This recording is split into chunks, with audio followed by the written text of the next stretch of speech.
Chapter 1576. What's going on? Beat them back.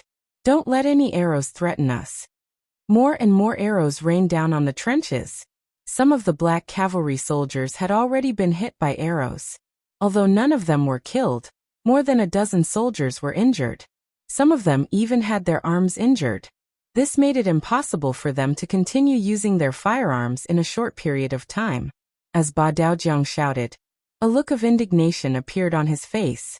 However, he didn't have a better idea. Tonight, the soldiers of the 3 provinces were rushing over without regard for their lives. Although the firearms in their hands were very powerful, they had limited manpower. There were less than 500 people, and they needed to guard the 4 directions. It was destined that the counterattack they could make was very limited. Fire 2 waves of grenades in a row. Beat back the enemies that are close to us. Captain Howling Blade had somehow arrived at Badao River and started shouting. Then, a wave of grenades was thrown in all directions. Cries of agony were heard one after another. Many of the soldiers from the 3 provinces who wanted to approach them were killed. The situation was stabilized again. Sigh. A heavy punch fell from the sky. Seeing that they were charging fearlessly, the opportunity to defeat the enemy had appeared. However, it was indeed a pity that they had failed because of a wave of grenades. However, Wang Zhanjiang wasn't discouraged. Since they had the opportunity just now, he believed that they would have a second chance if they continued to charge. He continued to give orders. The entire army charged forward without stopping. The battle in the inner circle was in full swing. Outside the small courtyard, the sound of gunfire and cannons had attracted more and more civilians. The appearance of the civilians wasn't that sudden. After all, the same sound had been heard for 2 consecutive nights. Anyone who wasn't deaf could hear it. The difference was that although these people were worried for the first 2 nights, they didn't do anything. But now the civilians were making a move. From all directions, more than 15,000 civilians rushed towards the small courtyard. General Kai Wenju, who was in charge of the security of the outer circle, didn't look nervous at all. Perhaps this was due to inertia. In front of the army, the civilians were just livestock that could be driven around at will. Men set up the formation. Archers, get ready. If the commoners dare to come close, shoot them down. Kai Wenju, who was riding on his horse, said calmly. Compared to the civilians who didn't have much fighting power, he was much more fortunate than Wang Zhanjiang, who could die at any moment in the inner circle. Kai Wenju had a calm expression on his face, but if he knew that 1/10 of the 20,000 soldiers under him were cold vanguard warriors, and thousands of new recruits had already been convinced by the cold vanguard warriors, he would not be able to remain so calm. As the saying goes, to catch bandits, first catch the ringleader. Kai Wenju didn't know that he had already become someone's target. Cheng Hu, the commander of the Cold Front Army's 1st Division and 1st Regiment, was currently hiding in the army, watching Kai Wenju's every move. Anyone who had been in the army knew that one was always the most powerful existence in an army. For example, in a company, if a company's 1st-grade officer died in battle, then the one to inherit their position would definitely be a platoon leader. Logically speaking, if the platoon-level officers all died in battle, the one who would inherit their positions would definitely be the platoon leader. This clearly showed the importance of this platoon leader. For Cheng Hu to be able to become the commander of an army's 1st Division and 1st Regiment, his ability was naturally not to be underestimated. Since he had his eyes on Kai Wenju, how could he escape from Cheng Hu's grasp when the enemy was in the open and Kai Wenju was in the dark? Attack! Seeing that the commoners were getting closer and closer, and that many of the soldiers from the 3 provinces had already started to knock their arrows, Cheng Hu, as the commander, shouted loudly. He drew his scimitar and charged towards Kai Wenju on his horse. With a shout, hundreds of cold vanguard warriors also drew their scimitars and charged towards Kai Wenju. They only had one target, General Kai Wenju on his horse. The formation suddenly became chaotic. Many of the soldiers from the 3 provinces didn't know what was going on. They only felt people charging past them, and if anyone dared to stop them, they would quickly be knocked to the ground and never be able to get up again. This sudden turn of events left many of the soldiers of the 3 provinces scratching their heads in confusion. Before they could figure out what was going on, Kai Wenju, who was riding on the horse, had his head chopped off. Blood sprayed everywhere. Cheng Hu's personal strength was naturally unquestionable. Just the number of cold vanguard warriors and officers trained by him numbered more than 1,000. Having fought with countless people, he had long trained himself to be invincible in close combat. Coupled with the fact that he was unprepared, it would be strange if Kai Wenju could escape. Without even having the time to react, the commander of the troops, Kai Wenju, was killed on his horse. When the other soldiers from the 3 provinces saw this scene, all of them turned pale with fright. More importantly, the person who killed the general was wearing the same uniform as them. This was the most frightening and inexplicable thing. Why did the soldiers dare to kill the general? If these people dared to kill the general, would they also dare to kill them? Put down your weapons and kneel on the ground. Otherwise, you will be killed without mercy. Waves of shouts came out one after another. More and more recruits with red cloth wrapped around their arms jumped out and shouted. The united front work done before finally played a decisive role at this moment. Cheng Hu's sudden attack and the active cooperation of his 4 battalion commanders, including Feng Zhan and Wang Jinlong, made the soldiers from the 3 provinces squat on the ground in confusion. Although they still didn't know what was going on, one thing was clear. If they didn't drop their weapons and squat on the ground now, they would die. This had been proven by the fact that their comrades had been killed for no reason just now. There were more and more civilians on the periphery, and the soldiers from the 3 provinces were getting closer and closer. Although there were nearly 100 spies from the Security Bureau encouraging everyone to act as the mainstay, when the soldiers from the 3 provinces were getting closer and closer, many civilians couldn't help but slow down. They were civilians and hadn't received any relevant military training. When facing regular soldiers with armor and swords, it would be a lie to say that they weren't nervous. But when they thought that if Bugnam of Gojoseon died in Yunnan Prefecture, the 5-star army would definitely take revenge. At that time, they would also be unable to escape death. Their confidence was strengthened a lot, and they didn't seem to be as scared as before. What's going on? Why isn't anyone shooting at us? Yeah. Why do I see that many of these soldiers are squatting down? The distance was getting closer and closer.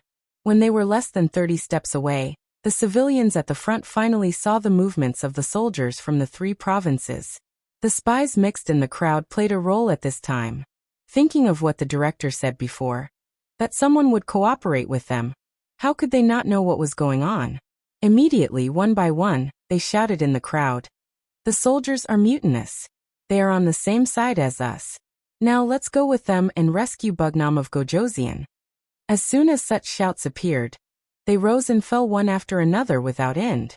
All the spies in the crowd also shouted in all directions, hoping to convey this fact to the ears of every civilian, so that they could move forward without worry.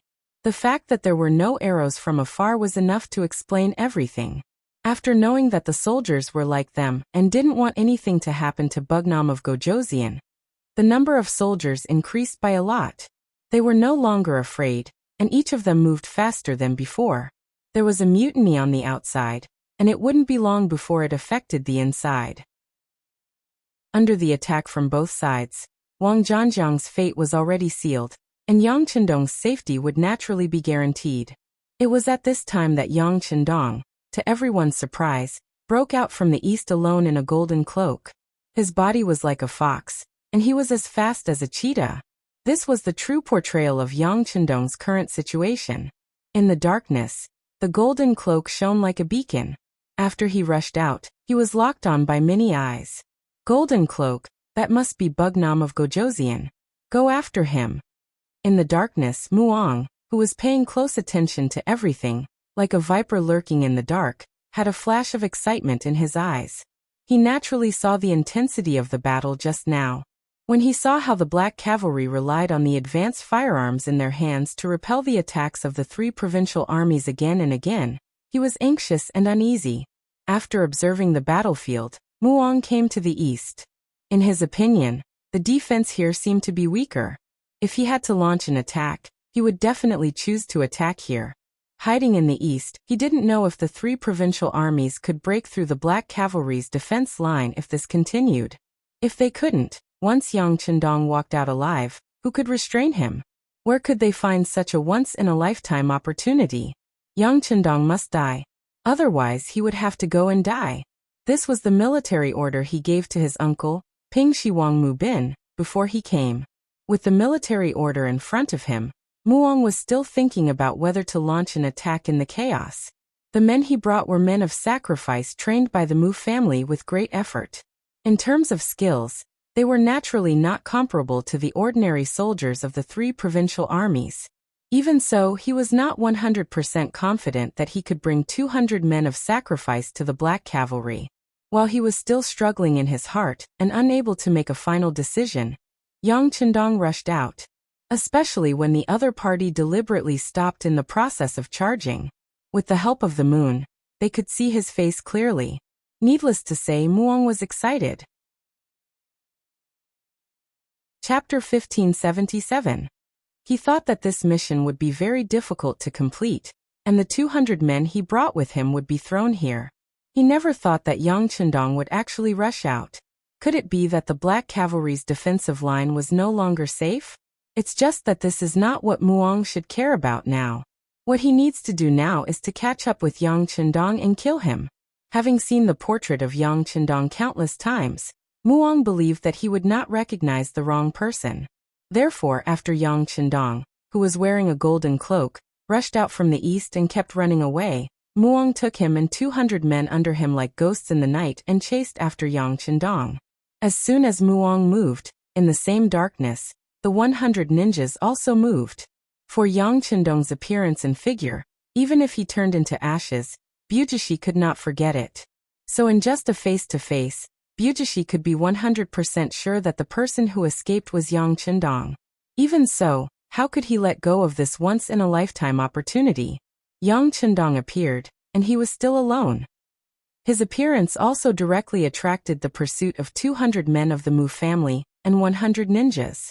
Besides, at this time, Yang Chendong, with the idea of being bold, rushed out from the protection of the Black Cavalry.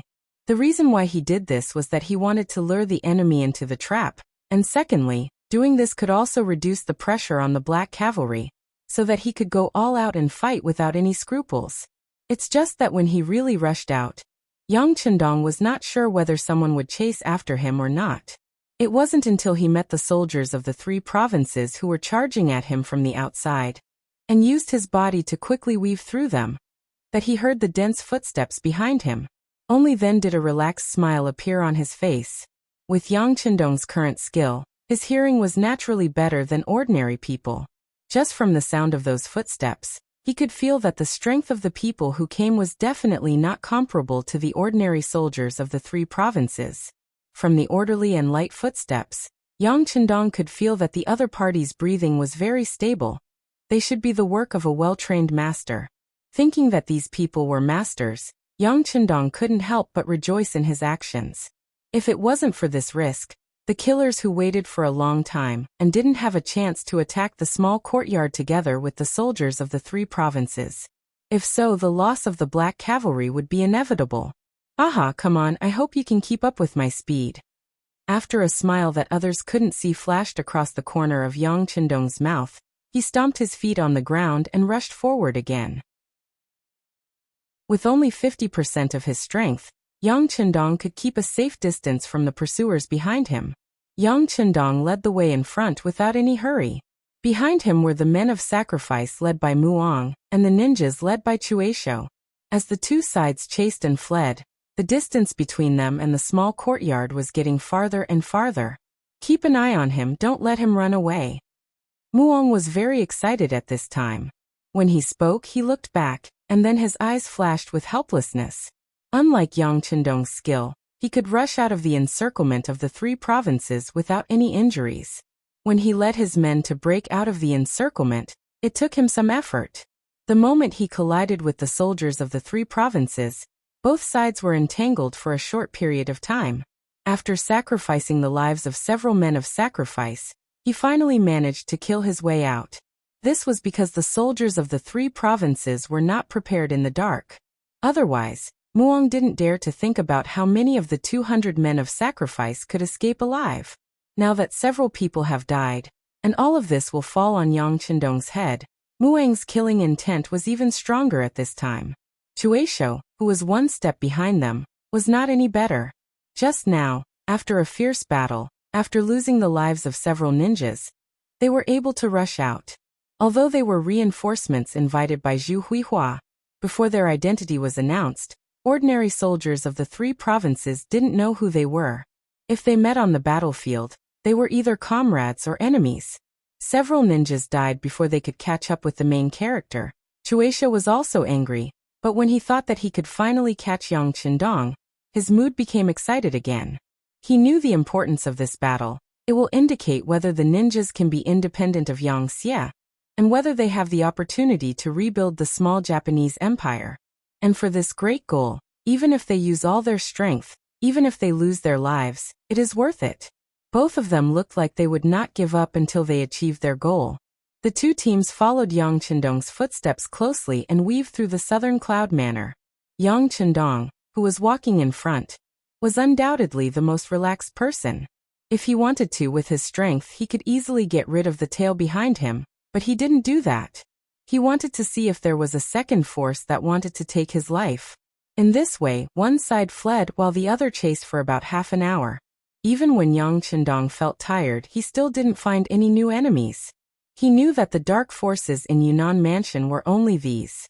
He looked at the direction and went to the Xingwang Temple in the east of the city. Xingwang Temple, in the Great Ming Dynasty at that time, almost every town had one. It represented a kind of sustenance for the people. As the Xingwang Temple of Yunnan Mansion, it covered a large area. It was equivalent to the size of a courtyard, and it was protected by a courtyard wall. It had its own independent courtyard. This was the cemetery Yang Chendong prepared for the people chasing behind him, and it was also the place where Yang Chendong prepared a backup plan. Just now he had passed by it twice. He believed that the people who had been lying in ambush must have made all kinds of preparations. It was time to close the net. When he came to the Xingwang Temple again, Yang Chendong flashed and jumped in the wall. His whole person disappeared into the darkness like a ghost. Following behind him were Muang and the others. Several men with good body skills also flew up, grabbed the courtyard wall and jumped in.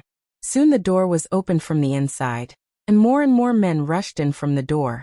Nearly 200 men rushed into the Xingwang Temple with the fastest speed, which made Ishiki, who followed closely behind, couldn't help but stop.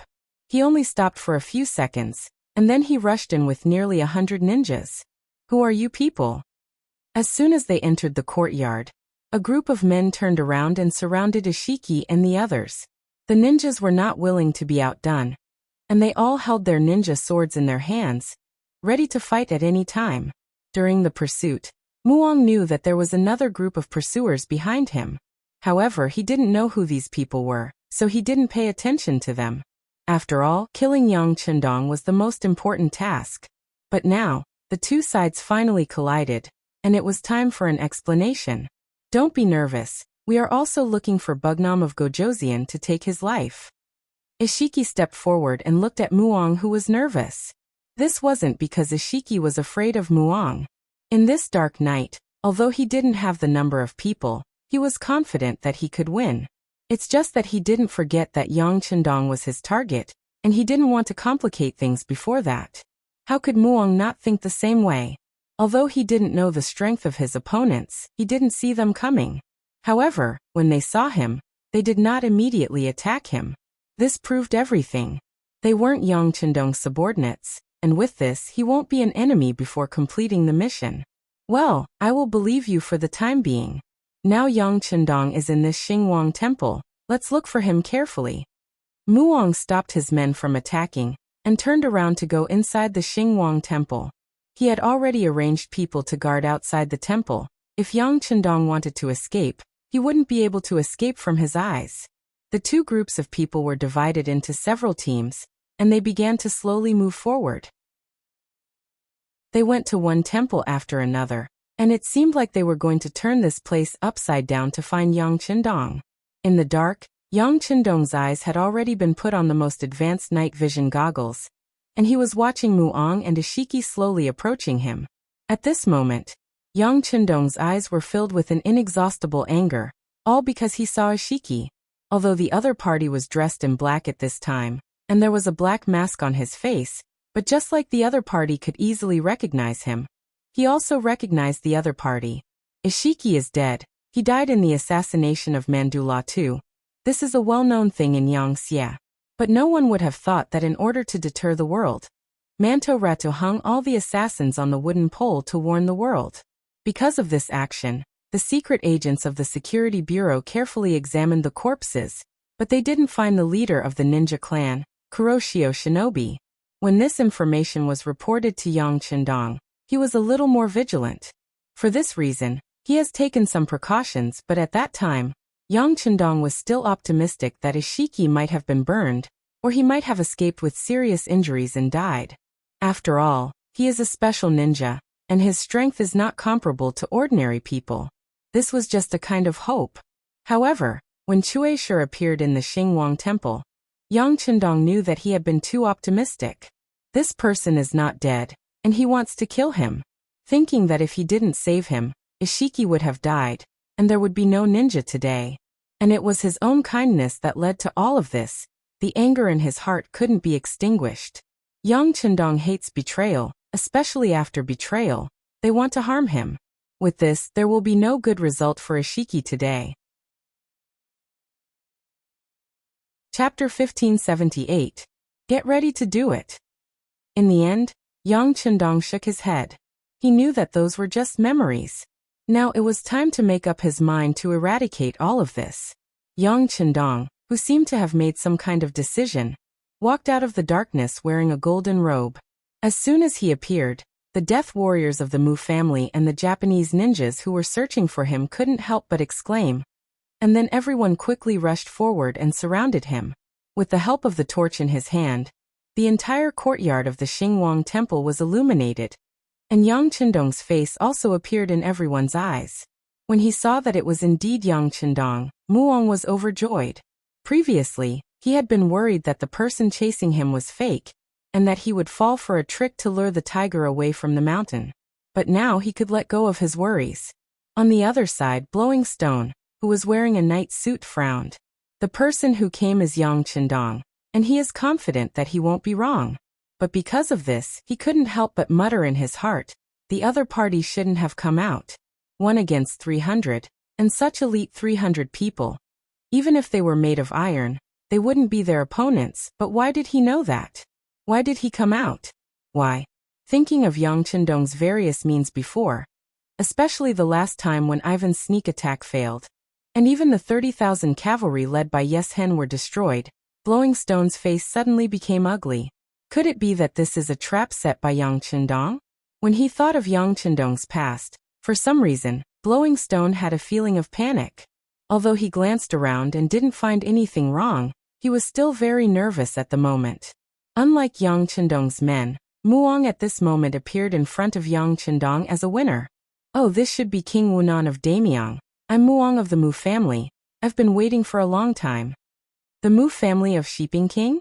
Yang Chendong wasn't surprised when he heard this. He just repeated it and chuckled. Then he didn't pay any more attention to the other party. Instead, he looked at the area under the rock. What? Friend, are you not going to introduce yourself? Even if you want my life, you should at least let me know who you are, right?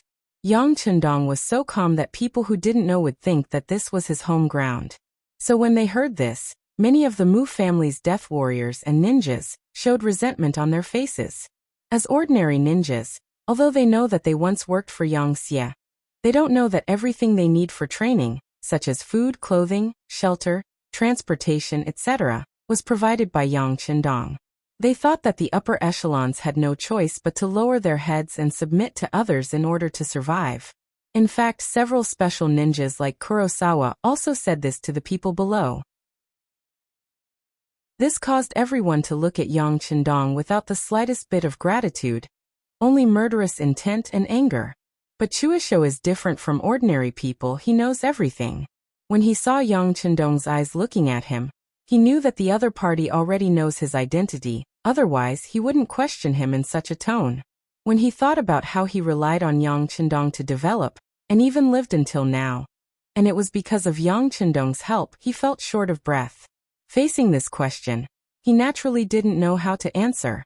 Chuisho didn't speak immediately, which caused Yang Chendong to laugh. What's wrong? Could it be that all of you are mute? Or are you too ashamed to say your name and identity? Yang Chendong deliberately said these words in Japanese. This is also his way of telling Chuisho that this king has already recognized his identity, and there is no point in hiding it anymore. Baka. What is he talking about? Is he looking down on us ninjas? At this time, those ninjas have already exploded. Their dignity will never allow others to judge them like this. But they also know the importance of respect. At this moment, after most of the ninjas vented their dissatisfaction, they still looked at Chuisho. They want him to speak for them. He even spoke in Japanese.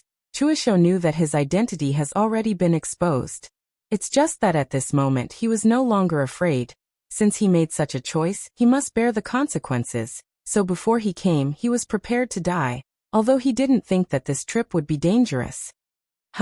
After taking a deep breath and calming down, Chuisho finally spoke. Bugnam of Gojoseon, long time no see.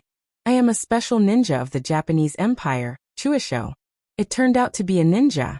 Muong, who saw everything from the side, couldn't help but be surprised. But soon this surprise was suppressed in the bottom of his heart. This time, he didn't want to be enemies with ninjas, but to kill Yang Chendong. As long as he can complete this task, it's just a small ninja whose country has been destroyed. He really doesn't put him in his eyes. You finally dare to admit your identity? But why don't you call yourself a servant? And what Japanese empire did you say? Wasn't it destroyed a long time ago? Now it's just a province of Yangxia. Yang Chendong waited for Chuisho to admit his identity. Then he couldn't help but laugh. His words were full of sarcasm and contempt.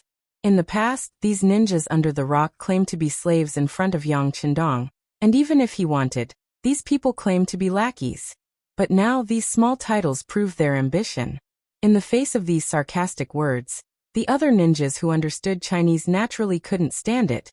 They all looked at Chuisho angrily. Chuisho wasn't much better. If it was just him and Yang Chendong here, he would just listen to some of these words. But now there are so many ninjas here, he absolutely won't allow anyone to question and disrespect him. So at this moment he suddenly shouted back. Bugnam of Gojoseon, the past is the past, please speak with dignity. Dignity ba.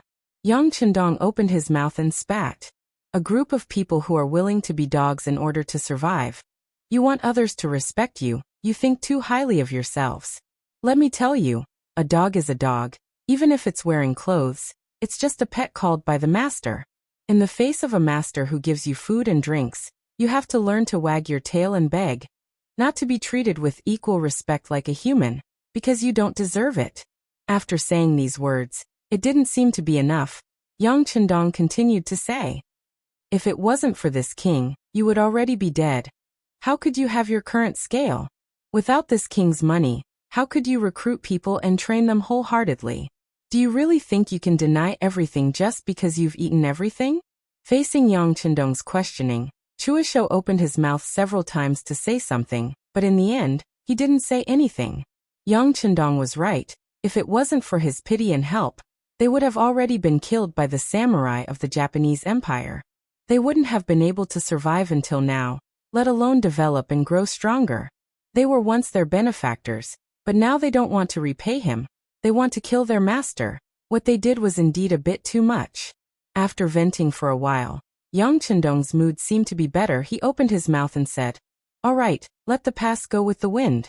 Since you have chosen to be enemies with this king, then there's no meaning in saying those things. Now that you have found this king and want to kill this king, can you tell me who ordered you to do this? Oh, don't say no if you want to train ninjas. Without enough money, it's impossible. Don't try to fool this king. With a change of topic, Yang Chendong placed the question on the person behind the scenes. This was also the answer that Yang Chendong desperately wanted to know. Wasn't the reason why he took such a risk on this trip for this answer? To find out who the traitor was? Yang Chendong didn't mention the past. He just wanted to know who ordered them to do it. This request was already very low. Before a prisoner died, they were allowed to eat a full meal. Not to mention Yang Chendong who was their benefactor. But he just wanted to know who was behind the scenes. This was not too much. If Chuashiki knew the answer, he would tell Yang Chendong. But unfortunately, he really didn't know. Chuashiki shook his head. Bugnam of Gojoseon, it's not that Chuashiki doesn't want to tell you. I really don't know. I only know to listen to Emogue's orders. Emogue? Who is he? Although Yang Chendong was somewhat dissatisfied with this answer, he also knew that Chuashiki really didn't know. Otherwise, he wouldn't refuse to answer this question. I don't know who he is. I just know everything. I just listened to him. By the way, he should be in the palace of the 3 provinces now, beside the 3 provincial kings. It's a pity. I'm afraid that Bugnam of Gojoseon will never see him again. Chuashiki said while shaking his head, as if he was going to die here today. He was destined to not know the result. Emogue, right? I'll remember this name. Yang Chendong nodded heavily, as if he attached great importance to this name. Seeing that Yang Chendong was still hesitating about this matter, seeing that Chuashiki seemed to have answered his question, and seeing that it was getting late, Muong laughed loudly. Well, Bugnam of Gojoseon, you should know everything you need to know. Now you shouldn't have any last wishes. It's time to go on the road. Go on the road? With just you? You're just a small child of the Mu family. Do you know that I'm Bugnam of Gojoseon, the emperor of the Great Ming Dynasty, recognized by the emperor of the Great Ming Dynasty, Baiming, and the emperor of the Southern Ming Dynasty? Do you know that you're offending your superiors by doing this to me? Seeing that Chuashiki couldn't ask any more questions, Yang Chendong turned his gaze to Muong. Chapter 1579. Muong had never experienced Yang Chendong's methods. He had only heard about them, so Muong was not afraid of him. Seeing that Yang Chendong still wanted to use his position to oppress others, Muong could not help but burst into laughter. Ha ha ha, Bugnam of Gojoseon? The emperor personally conferred the title? Don't you think it's ridiculous to say this? Don't you know that all this is because you were forced to do so? You're just a courtier. Instead of thanking the emperor for his kindness, you only want to rebel and become the emperor. Now you still have the face to talk about these principles. Don't you feel ashamed? Muang's scolding attracted a burst of cheers from the men of sacrifice around him. Although they had not made a move yet, it was obvious that their young master Mu was much better than the special ninja of the Japanese Empire. This was something they should be proud of. Yang Chendong listened to all this carefully, and there was no trace of unhappiness on his face. This was because he knew that Muong wasn't the only one who thought this way. Most of the officials of the Great Ming Dynasty were also thinking this way. This was everyone's intuition about him. He really needed to understand it. It was a pity that Muang's eloquence was only so. After saying this, he shut up. Perhaps he was disappointed that he did not see Yang Chendong flying into a rage, so he lost interest. Why don't you continue?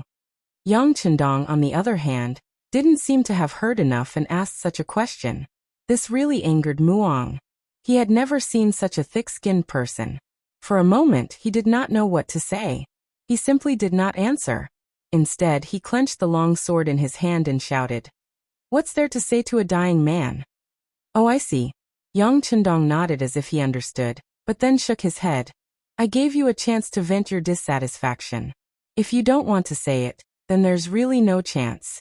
However, I have to warn you that your actions will bring disaster to the entire Mu family and Shiping King. I hope you won't regret it when you meet in the netherworld." Regret? You should be the one regretting it. At the very least, you should die before us. Men do it. Muong didn't want to say anything else. Perhaps because he couldn't see Yang Chendong's fear, Muong felt that it was unnecessary to say anything.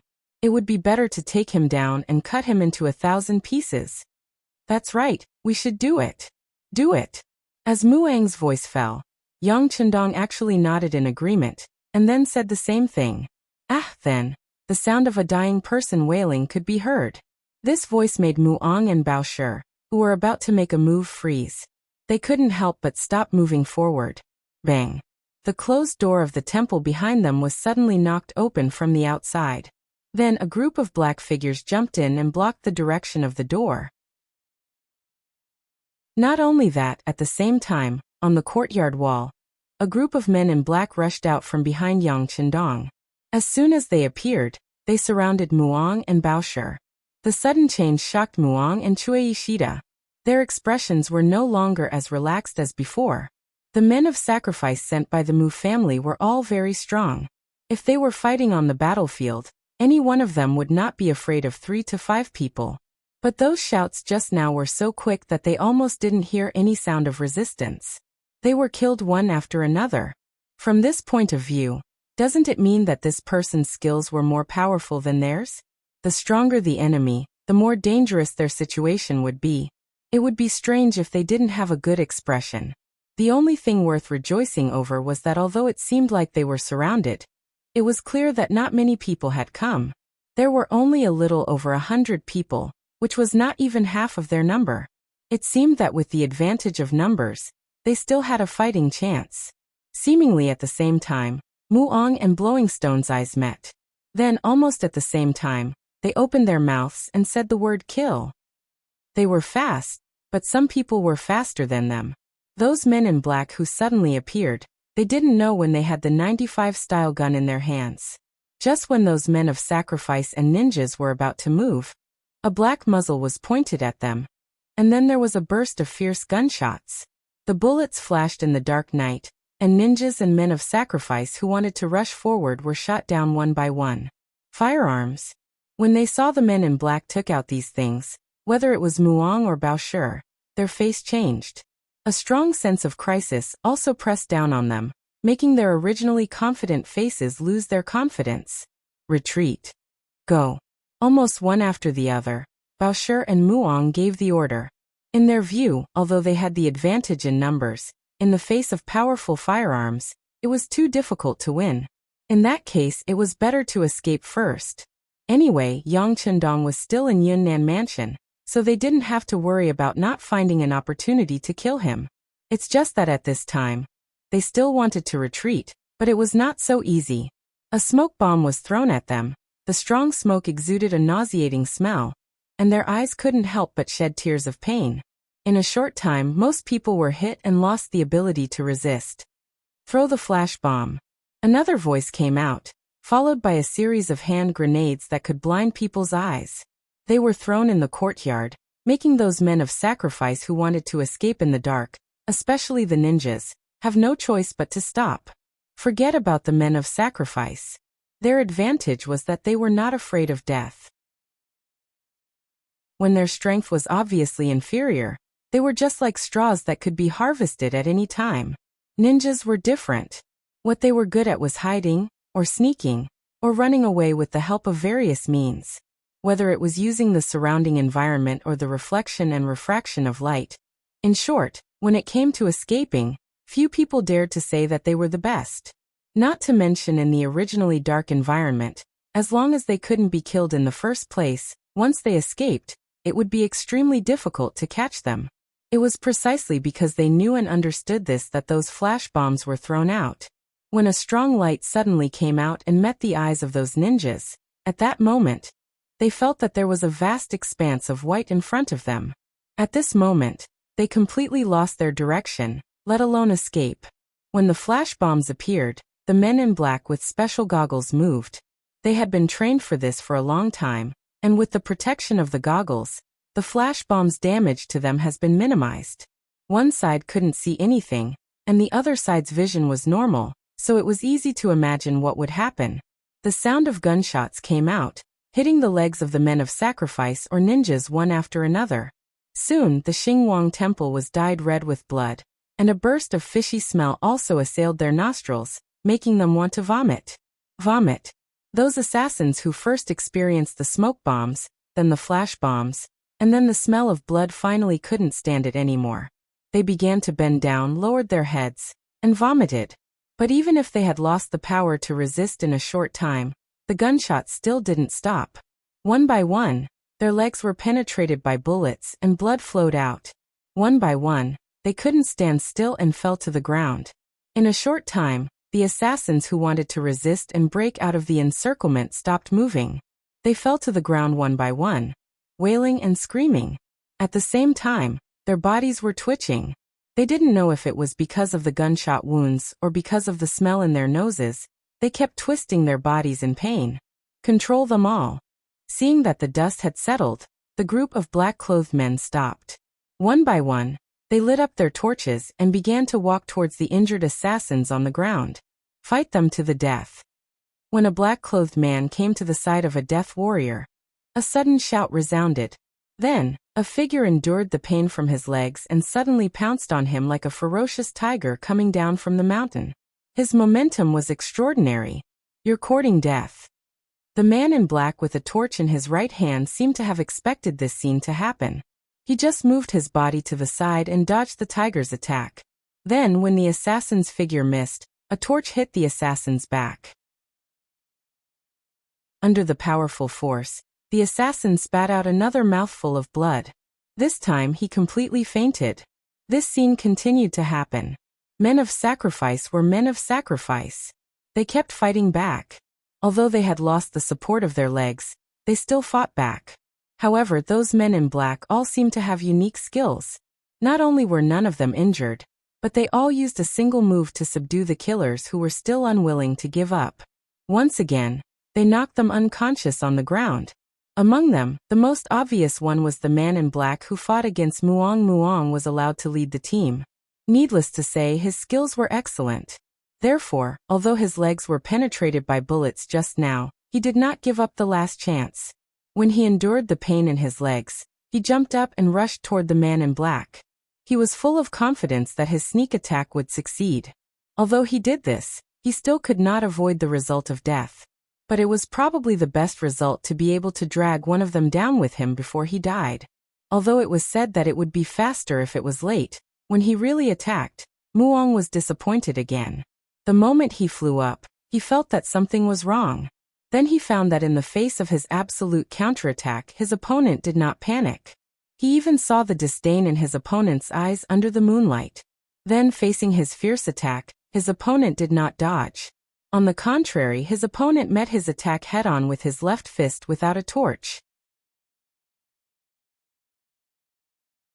Chapter 1580. Logically speaking, it was a good thing that the opponent didn't dodge. But for some reason, Muong had a bad feeling in his heart. Soon his feeling became reality. The fist collided with his body, and then he felt his whole body fall apart, as if he was electrocuted. Then he fell to the ground and fainted. But before he fainted, Muong vaguely saw a big foot stepping on his head.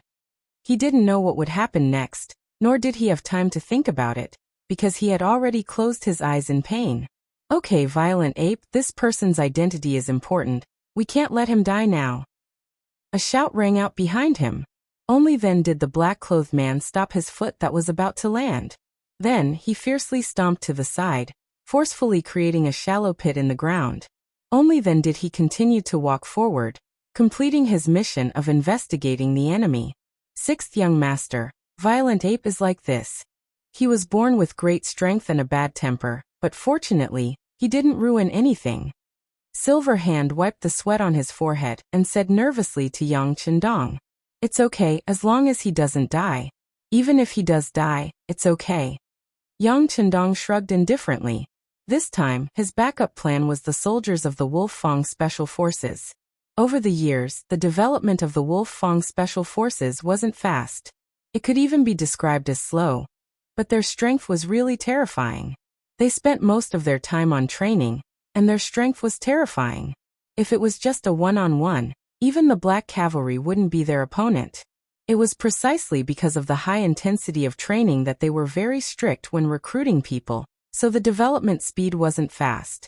But their overall combat strength was really tyrannical. This time, Yang Chendong gave them an early order to hide in Yunnan Manor and wait for orders. Yang Chendong had a large warehouse. But he wasn't a reckless person. In order to be foolproof, he had double insurance before entering the city. For example, there was the Cold Front 1st Army's 1st Division's 1st Regiment lurking in the 3 Provincial Armies recruit camp, and there were nearly 300 Wolf Fong Special Forces members. Although there weren't many of them in total, they were the most powerful of them all. Since they were going to turn the enemy's stomach upside down, they would naturally choose quality over quantity. This time, There were a total of 130 Special Forces members who appeared at the Xinguang Temple. Each of them could fight against 10 or even dozens of people. They were well prepared and equipped with the most advanced firearms. It was only 300 assassins, and they could easily wipe them out. If it wasn't for the fact that he had to keep some of them alive to interrogate them, he would have finished off all of them with just one round of gunfire. Then again, even Mu Eng's counterattack was easily blocked. What was the use of the others struggling? It was as if Blowstone had also launched a counterattack. His opponent was Steel Leg. Unable to use the ninja's concealment jutsu, in just 3 rounds he was kicked in the right arm. The bones in his arm were shattered, and he fainted. Under the encirclement of 130 Wolf Fang members, no one who resisted had a good ending. Those who underestimated the enemy were seriously injured and fainted. Those who were seriously injured were directly killed. It was a clean and quick death. Yang Chendong stopped paying attention to what was happening on the battlefield after he saw the members of Wolf Fang attacking so cleanly and efficiently. Since the people who should be lured out had been lured out, there was no need for him to hide any strength. It was also time to counterattack. Silverhand, where is your captain? Reporting to the 6th young master, the captain is leading people to the periphery of the 3 provinces' king's mansion. He is just waiting for the order to enter the mansion to take the people. Silverhand was arranged to cooperate with Yang Chendong to eliminate the assassins, because he was rational in doing things. But in the Wolf Fang Special Forces, the real big brother was still the Captain Taihu. Okay, I will take 20 people away. The rest will be left to you. Clean up this place. When they wake up, interrogate them one by one. I want to know all the secrets in their hearts. Yang Chendong patted Silverhand's shoulder and said so. Please rest assured, 6th young master, I promise to complete the task. This slap made Silverhand extremely excited. He even noticed that the other team members were looking at him with envy. This was Yang Chendong, the soul of Yang Xia, the founder of the 5-star army and also the founder of the Wolf Fang Special Forces. It could be said that everyone's current achievements were all thanks to Yang Chendong. A person who was like a god in their eyes actually patted him on the shoulder. How could his comrades not be envious? Yang Chendong didn't think so much.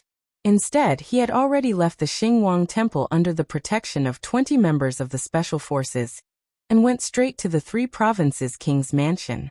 At the 3 provinces' king's mansion, the atmosphere was a little tense at the moment. The battlefield in the small courtyard couldn't be taken down for a long time. The people in the city began to join in. When the mutiny outside, General Kai Wenji was killed, and so on were reported to Zhu Huituan. His face was already very ugly. He didn't expect things to turn out like this. Men, immediately take this king's tiger tally and mobilize the troops. Invite General Luo Guan, Rajiv, Azad and Hak from the Mengding mansion to the Yunnan mansion. No matter what, we must kill Yang Chendong. Go quickly. Zhu Huituan's voice was no longer as calm as it used to be. He couldn't help but be anxious. Once Yang Chendong escaped this time, he would be at a disadvantage righteously. In this way, the people of the 3 provinces who knew the truth would no longer believe him. Once they stood on Yang Chendong's side, how could he make a comeback? He wasn't afraid of the people, but an organized group of people was terrifying. Even if these people couldn't be used by him, they couldn't be used by Yang Chendong. But now, it seemed that he had underestimated the commoners' strength. To think that they had gathered an army of over 10,000 commoners right under his nose. What kind of means did they have to use to achieve this? Thinking of this, Zhu Huihua felt his scalp tingle. He felt as if a huge mountain was pressing down on him, making it hard for him to breathe. The best way to solve all of this was to kill Yang Chendong. Once this person was gone, the people would lose their nuclear core force, and it would be much easier to deal with them. In the end, Yang Chendong had to die. That's right, inform Wu Yingtu to immediately enter the city and cooperate with General Meng Neng to take over the city's defense. Once the 5-star army appears outside the city, we must defend the city and wait for reinforcements. After thinking about it, Zhu Huituan decided that this Miao King would come in handy. Zhu Huituan didn't completely believe in the Miao people.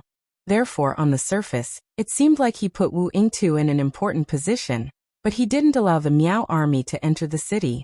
He only allowed them to set up camp outside the city. But now, seeing that the situation in the city was getting out of control, he thought of the 10,000 Miao soldiers and decided to put them in an important position. After giving out a few orders, Zhu Huituan sat back on the throne and his face looked much better. Next, he waited for news and battle reports from various parties. At the same time, he was also looking forward to the possibility that Wang Zhangjiang could kill Yang Qindong. Zhu Huituan didn't know that Yang Qindong had already left the courtyard in the dark. Not only that, but the two assassin teams that were most likely to threaten his safety were also eliminated. However, this wasn't the worst. The worst thing was that his mansion was surrounded. Even the slightest movement here couldn't escape the surveillance of the Langia Special Force led by Tai Hu. Just like the few messengers he sent out, it seemed like they had left the mansion and were safe. However, as soon as they walked into the nearby streets, they would be immediately intercepted and killed. It was still okay if they put down their weapons and surrendered. They could still live. However, anyone who resisted would be killed without mercy. In other words, all the orders in the mansion were only to enter and not to leave. After Yang Qindong arrived outside the mansion, the news couldn't even enter because there was no need to hide anything. They could directly lay their cards on the table. The sixth young master, Yang Qindong's appearance made Tai Hu and the others excited. Their eyes were filled with admiration. Although Tai Hu was the captain of the Langia Special Force and looked majestic, they were originally a special force that was independent of the five-star army. In other words, their actions were not under the jurisdiction of the five-star army. They didn't need to report their whereabouts. They were very mysterious and powerful. However, this was only in front of ordinary people. In front of Yang Qindong, these so-called arrogants could be removed one by one. It was because of Yang Qindong that the Langia Special Force had everything. It was also because of Yang Qindong's support that the Langia Special Force could be treated like this. Therefore, when facing the real founder of the Langia Special Force, Tai Hu and the others only had respect and obedience in their eyes. Well done. Yang Qindong had always been a person who was not stingy with his praise. When he walked to Tai Hu's side, his right hand naturally fell on his shoulder and gently patted him. Then he asked about the situation in the mansion. Reporting to the sixth young master, there are a total of 3 doors in the mansion: the main door, the back door, and the side door. I have arranged people to watch over these 3 doors. I guarantee that when they come out, they will be killed. All their connections with the outside world have been cut off. Tai Hu straightened his body and made a simple report of the situation. Very good. Yang Qindong nodded with satisfaction after listening. How is the situation in the mansion? If we rush in now, how confident are we in controlling this place? Reporting to the sixth young master, Skinny Monkey has already gone in just now. The situation inside is basically clear. There are about 400 bodyguards of Zhu Huihua in the mansion. There are also more than 100 servants in the mansion. They don't have much fighting power. Therefore, as long as the sixth young master gives the order, we have absolute confidence in controlling this place. However, there may be some movements. After all, no one knows if Zhu Huihua has other means of rescue. When Tai Hu said this, he didn't look very confident. Chapter 1581. To be able to become the king of 3 provinces, it was normal for him to have some tricks up his sleeve. However, if he was not wrong, he would only release smoke to warn others of the danger. However, since Yang Qindong had decided to make a move, he was naturally not afraid of others knowing. Moreover, Chushi had already said that there should be a person called Mo Gui in the palace. He was the most troublesome existence because he knew nothing about this person. He did not know if this person had any other tricks up his sleeve. Whatever, the city is already in chaos. Now that the citizens have joined the war, we can't wait any longer. Otherwise, we will lose our strength. Let's do it this way. Tell everyone to get ready. We will attack in 10 minutes. We must finish the battle in the shortest time possible. As for whether there will be any reinforcements, we don't have to worry about that. With the current situation, I want to see who will come to save the king of 3 provinces. Yang Qindong made his final decision. He had 500 black cavalry soldiers to defend a few small courtyards. Now that the palace was so big, he had more than 100 Wolfang Special Force soldiers. He was more confident in facing any unexpected situation. One must know that there was everything in the warehouse. At worst, he could take out a small portion of the weapons in the warehouse, and it would be enough to solve any problems. Not to mention, once Zhu Huichun was taken down, the people of the 3 provinces would be in danger. Who would think that they would come to save him? Since Yang Chendong had said so, Taihu naturally did not have any doubts. After saluting, he immediately went to make arrangements. After the most elite Wolf Fang took action, they had already formulated 3 battle plans in just 10 minutes. This was to ensure that once an unknown situation occurred, they would be able to guarantee that they could immediately change the plan to solve the problem. 6th Young Master. When Taihu came in front of Yang Chendong again, his face was full of confidence. Let's do it. Yang Chendong of course knew that this was already prepared. He nodded his head. Let's do it. Taihu immediately turned around. Even though the sun had not risen yet, when he uttered those 2 words, hundreds of black shadows could be seen moving in different directions. They were advancing towards the prince mansions of the 3 provinces from 3 different directions. The battle outside was in full swing. Although the atmosphere in the 3 provincial palaces was a little tense, no one thought that there would be danger here. After all, the southern Cloud Manor was still in the hands of their king. Therefore, ordinary people were still doing what they were supposed to do. Many of the guards were still sleeping and resting. Only a portion of the guards were patrolling the mansion, but they were just walking around. When the members of the special forces suddenly appeared like ghosts, many of the guards fell to the ground before they could react to what had happened. Most of them had a fatal wound on their bodies. One of the weapons that the special forces members were most used to using was the 3-pronged bayonet. This type of weapon was already banned in the future. Its lethality was too great. Once one was injured by it, one would basically die from excessive bleeding. Scheming against the unsuspecting. With the strong attacking the weak, the patrolling guards didn't even have time to react before a third of them died. At this moment, someone finally reacted and began to shout loudly to warn the others. However, shouting at this moment wouldn't affect the overall situation. Even if the guards who were already resting woke up and took out their swords, they would only be able to hold on for a little longer. Not good, not good. A guard rushed into the main hall of the prince mansion and knelt down in front of the prince of the 3 provinces. Zhu Huichun. What's going on? Why are you so flustered? Zhu Huichun was unhappy. On the other hand, Chen Tian, who was standing at the side waiting for news, had an extremely ugly expression. This was because he could vaguely hear the battle cries, and it didn't seem to be far away. This made his scalp tingle. Reporting to your majesty, someone suddenly launched an attack on the prince mansion. The guards. What's wrong with the guards? Zhu Huichun walked forward impatiently and grabbed the guard's collar as he asked anxiously. The guards can't hold on anymore. What? Hearing this, Zhu Huichun couldn't help but let go of his right hand, and involuntarily took a few steps back until he came to Chen Tian's side. After being supported by Chen Tian, he stopped. However, his face was pale and it was obvious that he was frightened. Even Chen Tian, who was behind him, wasn't any better. This was because he didn't expect that someone would have designs on the prince mansion at this time, and harm the prince mansion. However, intuitively, he still didn't think that it was Yang Chendong's doing. This was Yunnan Manor and the other party was surrounded in the small courtyard. Logically speaking, the other party should be unable to protect himself. Why would they come to find trouble with him? How would Chen Tian know that Yang Chendong's personal strength was strong? Under the dark sky, with his master-level movement technique, unless someone was watching him, it wouldn't be difficult for him to break out of the encirclement. Chen Tian didn't think that it was Yang Chendong's doing. He looked at the guard and asked, "Do you know who is coming? How many people are there?" "I don't know. Those people are too strong. Our guards aren't their opponents at all. We only held on for a while because of our advantage in numbers.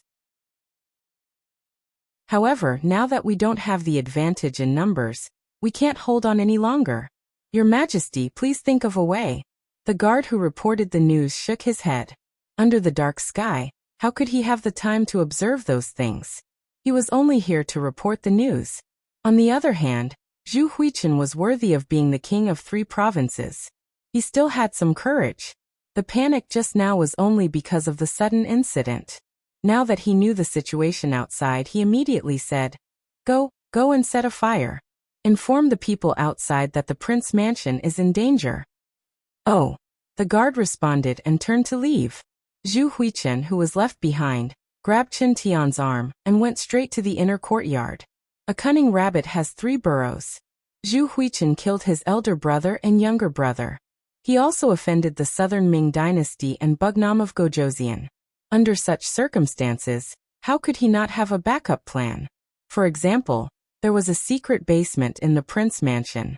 The people who built the basement had been killed by him. Now, as long as he hid there, it would be difficult to be discovered. Zhu Huichen pulled Chen Tian and didn't take anyone else with him. He didn't even care about his family members. He quietly disappeared from the prince mansion and hid in a secret room. As the host, Zhu Huichen was prepared. However, as a guest, Mo Gui didn't have such conditions. When he learned that someone had killed their way into the prince mansion, he let out a long sigh. Then he went to the transmitter and started to send a message. This was the last telegram that Mo Gui could send. He had already thought of the content. However, he had been hoping that he wouldn't need to use the content in his life. But now, even the prince mansion of 3 provinces was about to be attacked. He knew that it was time. This was a telegram of desperation. Mo Gui sent the message that someone had killed their way into the prince mansion, and that he would be killed soon. He also reported that Zhu Huichen was a good-for-nothing who was indecisive. That was why he had ruined the good situation. It was a mistake to ally with such a person. Yes, Mo Gui thought that Yang Chendong was going to die. There were only 500 people. So what if they were powerful? If Zhu Huiqiu came up to kill, he would directly send all the 50,000 troops in the city. Even if the other party had firearms, under the absolute advantage of numbers, he would be able to break through the defense line and kill Yang Chendong. However, the stupid Zhu Huichen chose to capture Yang Chendong alive. As a result, he lost the initiative. When Mo Gui wanted to change his mind, it was too late. After that, Mo Gui expressed his gratitude to Uncle Ling for saving his life. He said that it was time for him to repay Uncle Ling for saving his life. He would die to repay Uncle Ying's kindness. After sending the telegram, Mo Gui dismantled the radio station and buried it where he had dug the hole. He didn't want people to know that there was a radio station here, because it would make people think of Uncle Ling behind him and threaten the safety of some people. When he was done, the battle cries outside the door were getting closer and closer. Mo Gui smiled bitterly and took out a pill from his sleeve. He swallowed it without hesitation and closed his mouth. Clang! The door was pushed open and 2 special forces rushed in. It wasn't difficult for Langya to take down the entire prince mansion. In the end, all the guards in the mansion were killed. The few who surrendered survived. Unfortunately, they didn't find Zhu Huichen. Even Chen Tian, the civil official, was nowhere to be found. Bring Zhu Changjiu here. Yang Chendong called the steward of the prince's mansion, who had been instigated by Yang San. After failing to find anyone and even searching twice carefully, came to no avail. Zhu Changjiu came to Yang Chendong, trembling with fear. After knowing the identity of the person who came, he knelt on the ground and shouted, "Long live Bugnam of Gojoseon! Well, don't be afraid. You're one of us. We won't make things difficult for you. When we're done here, you can go to Yangxie and reunite with your sister. You're a meritorious official, so you'll be rewarded accordingly." After comforting him, Yang Chendong asked if there was a secret passage or a basement in the mansion. Although Zhu Changjiu had been with Zhu Huichen for many years, he didn't know much about it. He shook his head and said, "Your Majesty, I really don't know about it." Yang Chendong was not surprised by this answer. After all, Zhu Huihua had even abandoned his wife and child. In other words, even his family members did not know the location of the secret passage, let alone a steward of the residence. Well, you should know a man called Mo Gui, right? Oh yes, the mysterious man you reported to Director Yang San. Chapter 1582. His name is Emogui? This humble one knows this person. Zhu Changjiu, who had regained his senses, quickly replied. Okay, bring him in. Yang Qindong waved his hand, and Emogui, who was pale, was carried into the yard and stood in front of Zhu Changjiu. Zhu Changjiu had indeed taken poison. The special forces were still a step too late, and did not manage to save him.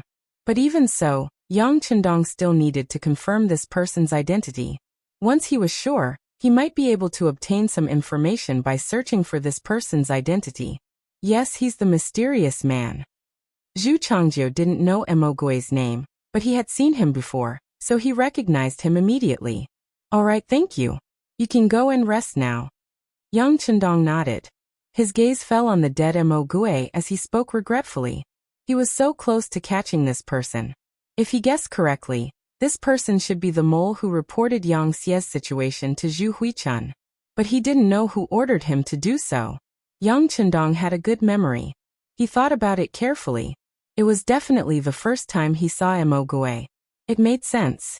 The mole was so careful that he couldn't find any clues even after investigating for a long time.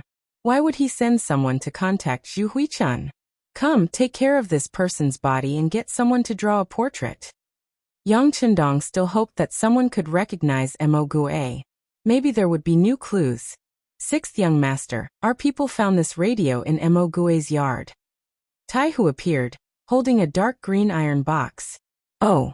Yang Qindong's eyes lit up. Every radio station was a big warehouse item.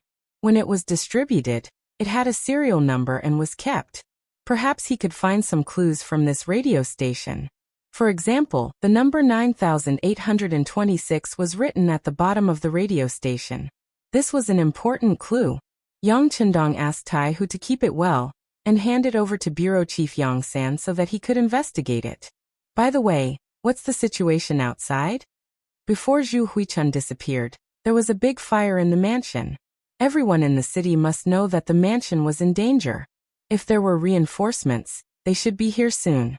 Our brothers are watching outside. They haven't reported back yet, so there shouldn't be any reinforcements. Taihu replied respectfully. No reinforcements? Hee, then there shouldn't be any. After Yang Qindong heard this, a smile appeared on his face. Although it was already dark, it was impossible for the prince's mansion not to attract attention when it first caught fire, and was followed by billowing smoke. If there were reinforcements, they would have been here long ago. But it had been half an hour, and no reinforcements were still not here. Which meant there was a big problem. It would be best if there were no reinforcements. Even if there were, Yang Qindong would not be afraid. So this problem was quickly put to the back of his mind. He looked at Taihu and said, Don't worry about the outside. Hurry up and find the secret passage or the basement. This king has a feeling that Zhu Huichun is still in the yard. He hasn't gone far. The reason why Yang Qindong dared to make such an assertion was naturally because he saw the location of the three provinces' king palaces. This was the central area of the city. The people living nearby were either rich or noble. If it was just digging a secret passage in the mansion, it could be done quietly as long as he was careful. But if he wanted to dig it out, it would be too difficult to not alarm the rich who valued safety. In addition, Zhu Huichun's position as the king of the three provinces was still very stable. There was no reason for him to take the risk of digging an escape passage. It was very likely that there was only a basement here. It was just for hiding. If this was the case, it was not difficult to find him. It just needed some time. Understood. After receiving the order, Taihu, who was in charge of the special forces, began to search the courtyards one by one. As long as there was a trace of suspicion, they would dig 3 feet into the ground to take a closer look. Let's not talk about finding the passage first. Let's talk about General Meng Neng, who was also in the city. This general, who was entrusted with an important task by Zhu Huichun, was now standing on the wall of Yunnan Manor with a thoughtful expression. He naturally knew about the warning from the king palaces, but he did not send out troops to meet them. Speaking of which, Meng Neng naturally had his own reasons for doing this. For example, he suspected that there should be a trap waiting for him around the king palaces. Once he went, he was afraid that not only would he not be able to save people, but he might also lose his life. He was naturally willing to do such a risky thing. Of course, the most important point was the second point, which was that Meng Nung was dissatisfied with Zhu Huichun. Meng Nung was previously under King Minzhuang, Zhu Huichun. At that time, Zhu Huichun was only King Guangtong. Later this person rebelled, killed his own brother, and set up his own house. Meng Nung followed him, but he was still only a general. Speaking of which, a general seemed to be very awe-inspiring. But in fact, those who understood the military structure of the three provinces knew that Zhu Huiyu had personally appointed several great generals, such as Yunnan's great general Luo Guan, Guizhou's great general Jiang Wuqing, Guangxi's great general Bai Koren, and so on. Meng Nung was also a general, which made him dissatisfied. No matter what, he had the merit of supporting the emperor. If he did not follow Zhu Huichun, but followed King Minzhuang, how could there be the current king of the three provinces? Now Zhu Huichun was the king of the three provinces, but he was still a general. He was also arranged to be by Zhu Huichun's side, and was not allowed to lead troops alone. This obviously showed that Zhu Huichun did not trust him. Meng Nung remembered very clearly that Zhu Huichun had promised him before that once he achieved great things, he would be the general of the army. At that time, all the generals would be under his control. Only the word commander was added, but he could indeed become the highest commander in the army. Zhu Huichun's slip of the tongue made Meng Nung unhappy. Now he was worried that there was an ambush in the king's mansion, so why would he take the risk? Pass down the order. Without a military order, no one is to act rashly, Meng Nung said thoughtfully. At this moment, Meng Nung was watching and waiting to see how the situation would develop. With military power, he was confident that no matter what the situation was, he could deal with it. As long as the main force of the five-star army did not appear, the initiative was in his hands. Outside the city, Wu Yingtu also received the report from the scouts and knew about the fire and smoke in the king's mansion. However, he made the same choice as Meng Nung. This did not mean that the two of them had the same thoughts, but he did not dare to act rashly without a command. He was different from Meng Nung. Meng Nung was Zhu Huichun's direct subordinate, at least he thought so. He was leading the Miao army. If he entered the city without a command, he would be punished severely. Thinking that it was better to avoid unnecessary trouble, he led the 10,000 soldiers and did not move. He only sent scouts into the city to gather information. He was also waiting for Zhu Huichun's military order. Before this, he was optimistic that Zhu Huichun had already made arrangements. Even if the king's mansion was on fire, if he was not there, who would know who was burning? Back to Wang Zhanjiang. At this moment he could not even protect himself. The development of the situation was completely out of his expectations. The king's mansion that was in charge of his security had rebelled. Not only that, even General Kai Wenju was killed in the chaos. Without the help of the king's mansion, more and more civilians rushed in front of his army. After a round of fighting, the number of soldiers under Wang Zhanjiang's command was constantly decreasing. Originally, there were close to 20,000 soldiers, but now, not even half of them were left. At this moment, even if he saw the king's mansion on fire, what else could he do? The three generals either did not help, waited, or were unable to protect themselves. This created enough time for Yang Qindong. The Langya team members checked one courtyard after another, getting closer and closer to Zhu Huichun's secret entrance. In the secret underground room, Zhu Huichun did not have a radio, so he did not know what was happening outside. He was optimistic that as long as he wasn't caught by the five-star army, it wouldn't be long before the emperor's army appeared. Then, the prince's mansion would be taken back and he would be safe. I did not expect this Yang Qindong to have a trick up his sleeve. He actually wants to catch me. Just you wait. After this king quells the chaos, I will definitely cut you into pieces. Even in the secret room, Zhu Huichun was still cursing Yang Qindong, venting his dissatisfaction. The only one standing at the side, Chen Tian, also had a look of resentment. However, he saw deeper than Zhu Huichun. He said fawningly, "Your Majesty, actually, it is not entirely a bad thing that the king's mansion is under attack.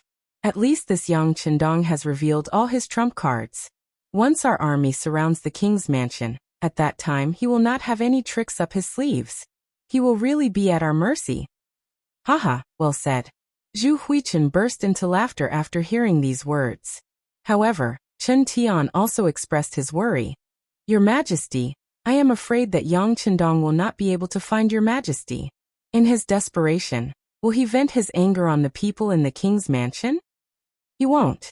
On this point Zhu Huichen was very confident. This was also the reason why he only brought Chen Tian to the secret room, and did not bring his family. He said confidently, if Yang Qindong dares to harm my family, then his reputation will be tarnished for thousands of years. In this way, he will have no place to turn over. Furthermore, if he can't find this king, what is the use of taking my family? There's no way he doesn't understand this. This was the current situation of the Great Ming Dynasty, or rather the current situation of the Han people under the influence of Confucianism. Here, the emphasis was on not harming the family. Chapter 1583. For Yang Qindong to have such achievements today, even if he were to die now, history would record him in detail. After all, he had shown the might of the Han people, which was worthy of affirmation. On the other hand, if he really touched Zhu Huilio's family, he would be completely morally stained. If that really happened, he would not be able to rest in peace even if he died. His family and loved ones would be ashamed of it. It was because he had thought this through that Zhu Huilu was so confident. That's good. If that's the case, the king has nothing to worry about. The king will definitely win. Chen Tian was also relieved. He was really afraid that Yang Qindong would not be able to defeat the enemy, and would act against the families of the three provincial kings. However, after thinking about it carefully, the advantages outweighed the disadvantages. As long as Yang Qindong still had a shred of rationality, he would not do such a thing. Hearing the slogan that the king will definitely win, Chen Tian laughed out loud. Alright, let's see how Yang Qindong is captured alive or how he dies. Does he really think that he can turn the situation around after taking down the prince's mansion? This proves that he can't hold on any longer. This is just his last act of madness. He is definitely going to lose. Yang Qindong, who Zhu Huilu thought was going to lose, was currently sitting on the throne where Zhu Huilu sat, quietly listening to Taihu's report. Sixth young master, the 10,000 Miao soldiers outside the city did not act rashly because they did not receive any orders and did not know what was going on here. Actually, this is normal. However, why is that General Meng Neng also not moving? This is really hard to understand. Taihu looked as if he was asking for advice. After all, it was a rare opportunity to learn from Yang Qindong directly. Yang Qindong also thought highly of Taihu. If there was an opportunity to teach him, he would not be stingy. He first smiled, then said, the development of everything in the world is not the same. Everyone has their own selfish motives. Obviously, this Meng Neng also has his own thoughts. Before figuring out why the prince's mansion was set on fire, he will not act rashly. I think he is afraid of falling into our ambush, and wants to wait for the best price. Ah. But Zhu Huihua was his king. If his king was in trouble, shouldn't his subordinates immediately send troops to save him? Isn't he afraid that Zhu Huichen is really fine, and will come back to settle old scores with him? Taihu still didn't understand. Yang Qindong said patiently, if it were any other time, of course I would be scared. But now was the most chaotic time. Moreover, if Zhu Huiying is fine, then something must be wrong with this prince. If that is the case, Yang Xie will definitely be in chaos.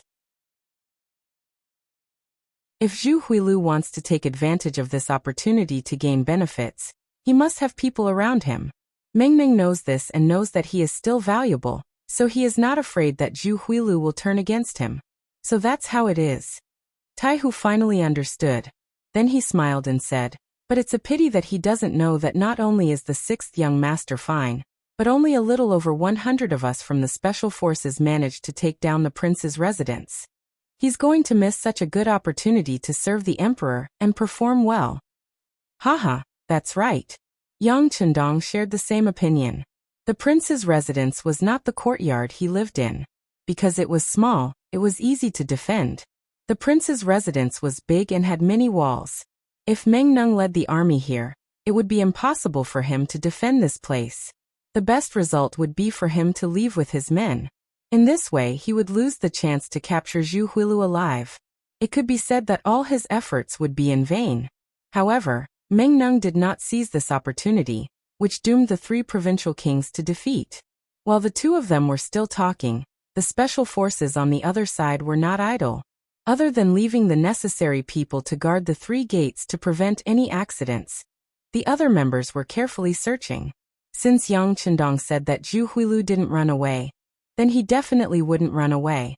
As long as they searched carefully, they would definitely find the entrance to the secret passage. That would be the time for Wolf Fang to perform a meritorious service. Every member of the team was searching attentively, not wanting to leave any corner unturned. Among them, Skinny Monkey's movements were the fastest. Looking carefully, the members of Wolf Fang were all tall and strong. In comparison, Skinny Monkey, who weighed less than 50 kilograms, was an exception. However, not only did he become a member of Wolf Fang, but he was also the leader of Wolf Fang, Iron Tiger. This was because he had real skills in other aspects. For example, he was the one who entered the prince's residence to investigate. Relying on his small body, his Qinggong was very good, and he was also very agile. He was very suitable for spying. His skills were not difficult, but he also knew a lot of unorthodox ways. One of them was tomb raiding. Before joining Wolf Fang, he had followed others to rob tombs because of his small body. For example, he could squeeze into some narrow places. For this reason, he was more familiar with the structure of the underground secret passage than the other members. He led a small team of 10 people to search one house after another. His hand tapped on the first floor to see if it was different from the other floors. In this way, in a short period of time, when the others only searched 2 or 3 houses, he had already searched 7 or 8 houses with this method. Finally, he stepped into the house at the secret entrance. This was a storage room, and there were all kinds of daily necessities inside. A room like this looked no different from any other room. However, under Skinny Monkey's leadership, everyone still carefully checked every inch of the room. When he finally came to the corner of the room, in front of a pile of salt, he suddenly stopped. A faintly discernible shoe print was right below the salt bag. If it wasn't for the light of the torch, he was afraid that this oversight would have directly swept past it. Has anyone been here before? Skinny Monkey squatted down and asked the other members. Someone must have pushed the door open to check, but no one would search this corner. One of the team members answered aloud. Hee, this is interesting. Skinny Monkey agreed with this answer.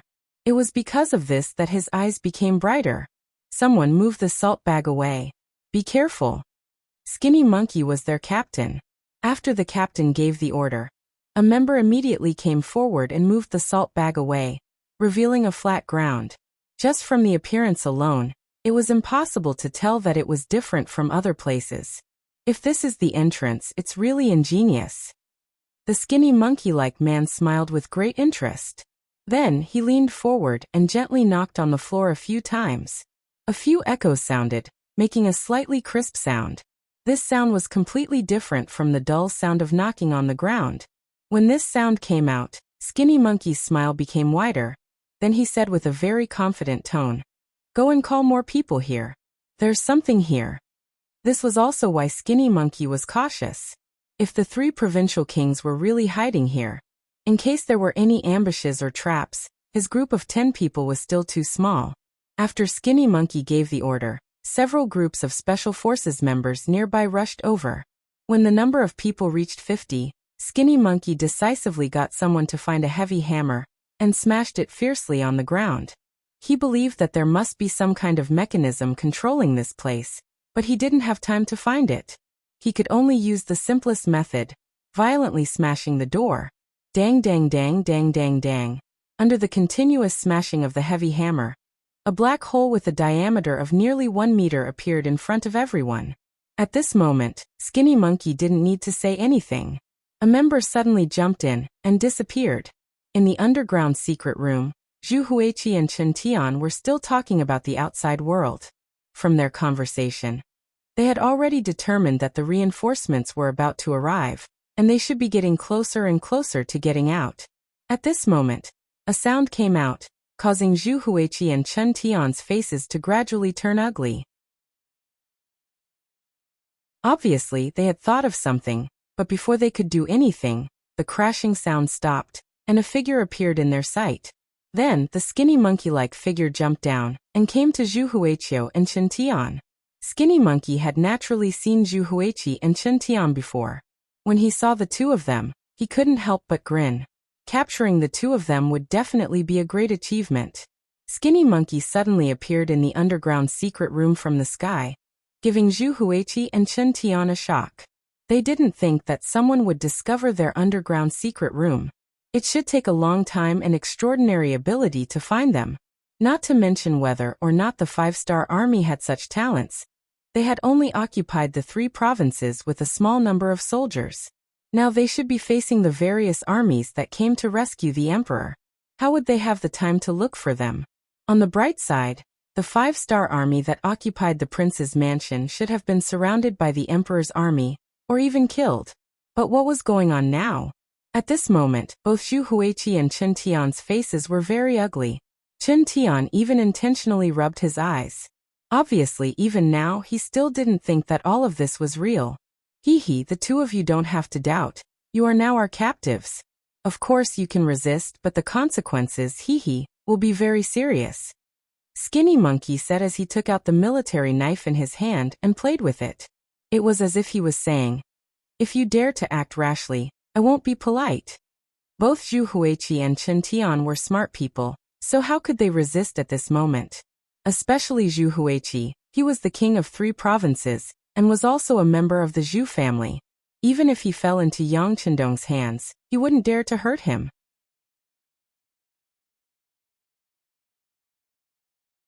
Chapter 1584. Just like what Yang Chendong thought before, as the people of the Great Ming Dynasty, they had their own pride. Perhaps it was because they had not come into contact with the outside world. They were simply short-sighted and narrow-minded. In the eyes of these people, the Great Ming Dynasty was the whole world. Anyone outside of the Great Ming Dynasty was a barbarian. They should look up to the Great Ming Dynasty, especially the people of the Zhu family, who were incomparably proud and arrogant. Even if Zhu Huiqin killed his brother, so what? That was their Zhu family's matter. Not to mention, he still had the title of the 3 kings. Based on this, as long as he didn't really rebel against the Great Ming Dynasty, even if he did something wrong, the emperor wouldn't do anything to him. Let alone Bugnam of Gojoseon, who wouldn't dare to do anything to him. With this thought in mind, after a brief shock, Zhu Huiqin tidied up his robe and became arrogant again. "Where is Bugnam of Gojoseon? This king wants to see him."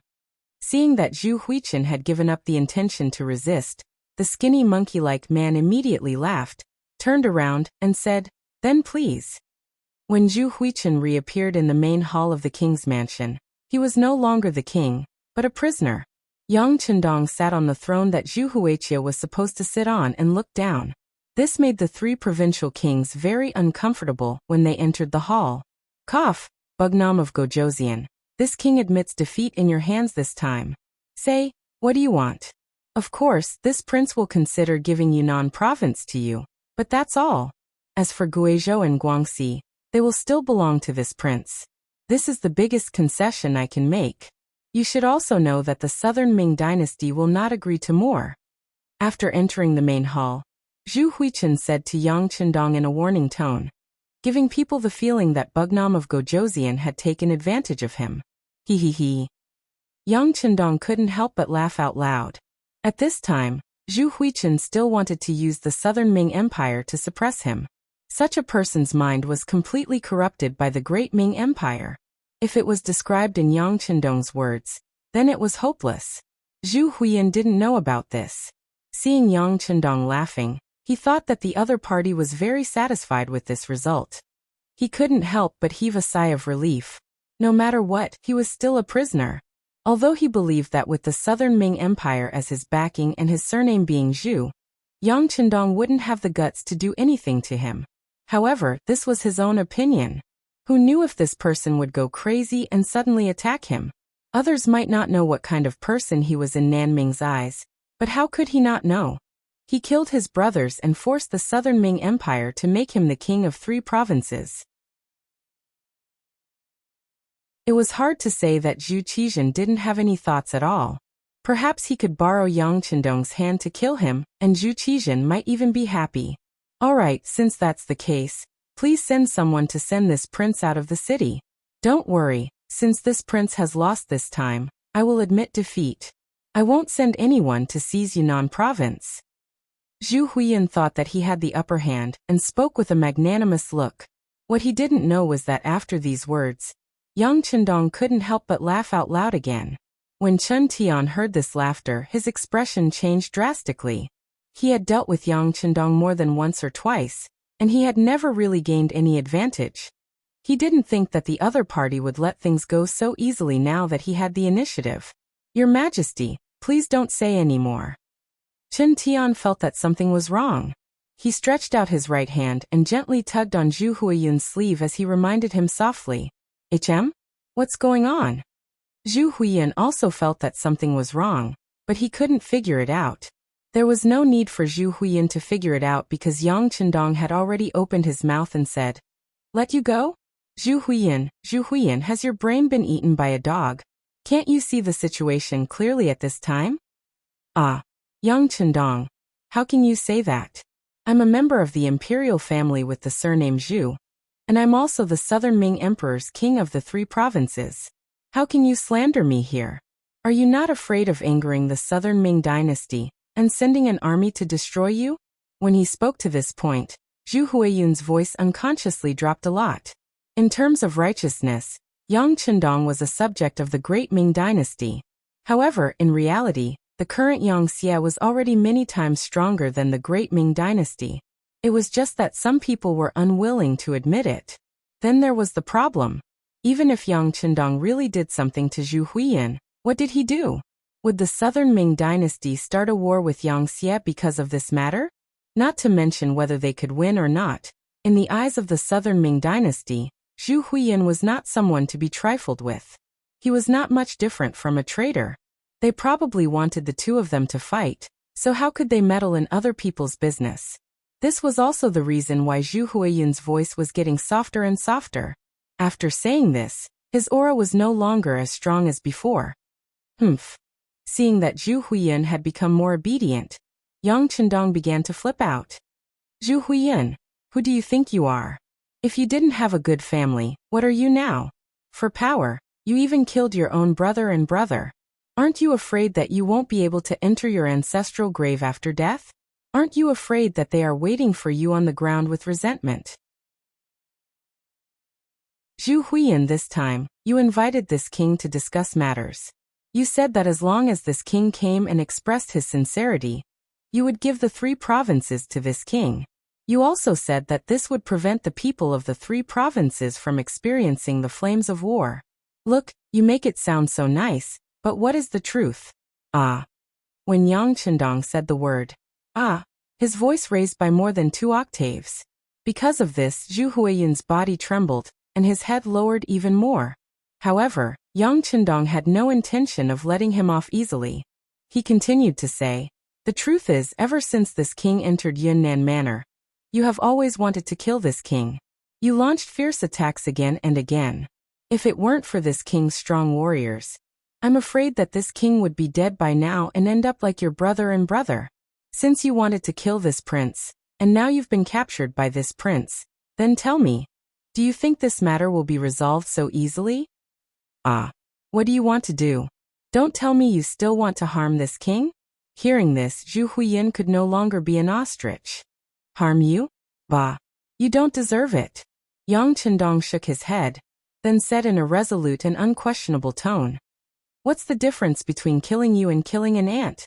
When the time comes, this king only needs to tell the world that you were afraid because you did something wrong and committed suicide in the king's mansion. I'm sure this result will convince a lot of people and make many people believe it. At that time, tell me, who will care about a dead person?" No. Zhu Huiyun's face changed drastically. It was not wrong for him to like power. In order to obtain power, he would do anything and kill countless people. However, this did not mean that he was not afraid of death. Killing others and being killed by others were two completely different concepts and results. What's wrong? Are you afraid? Seeing Zhu Huiyun's pale face, Yang Chendong knew that he had warned him enough.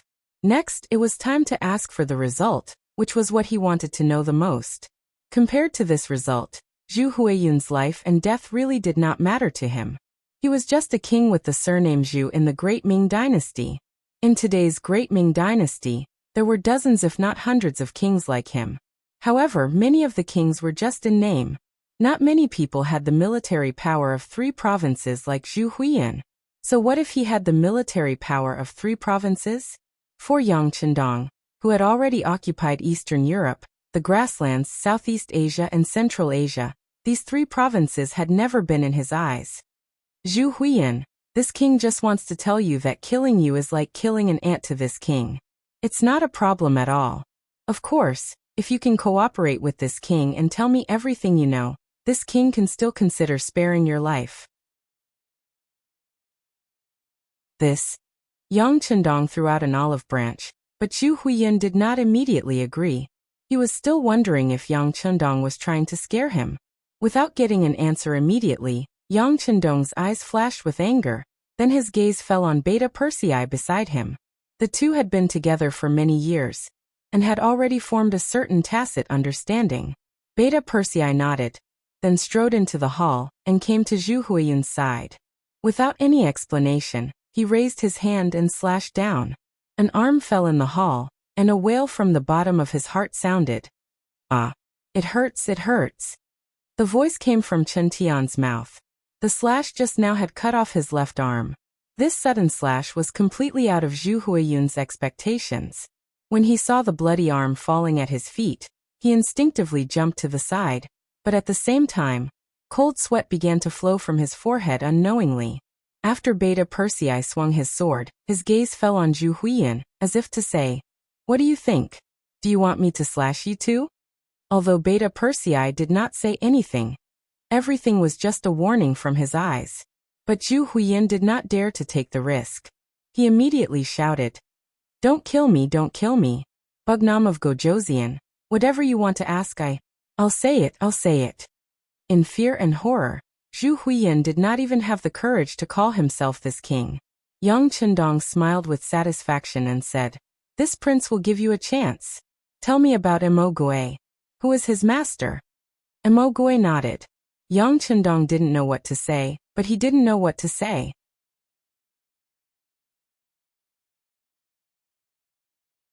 Chapter 1585.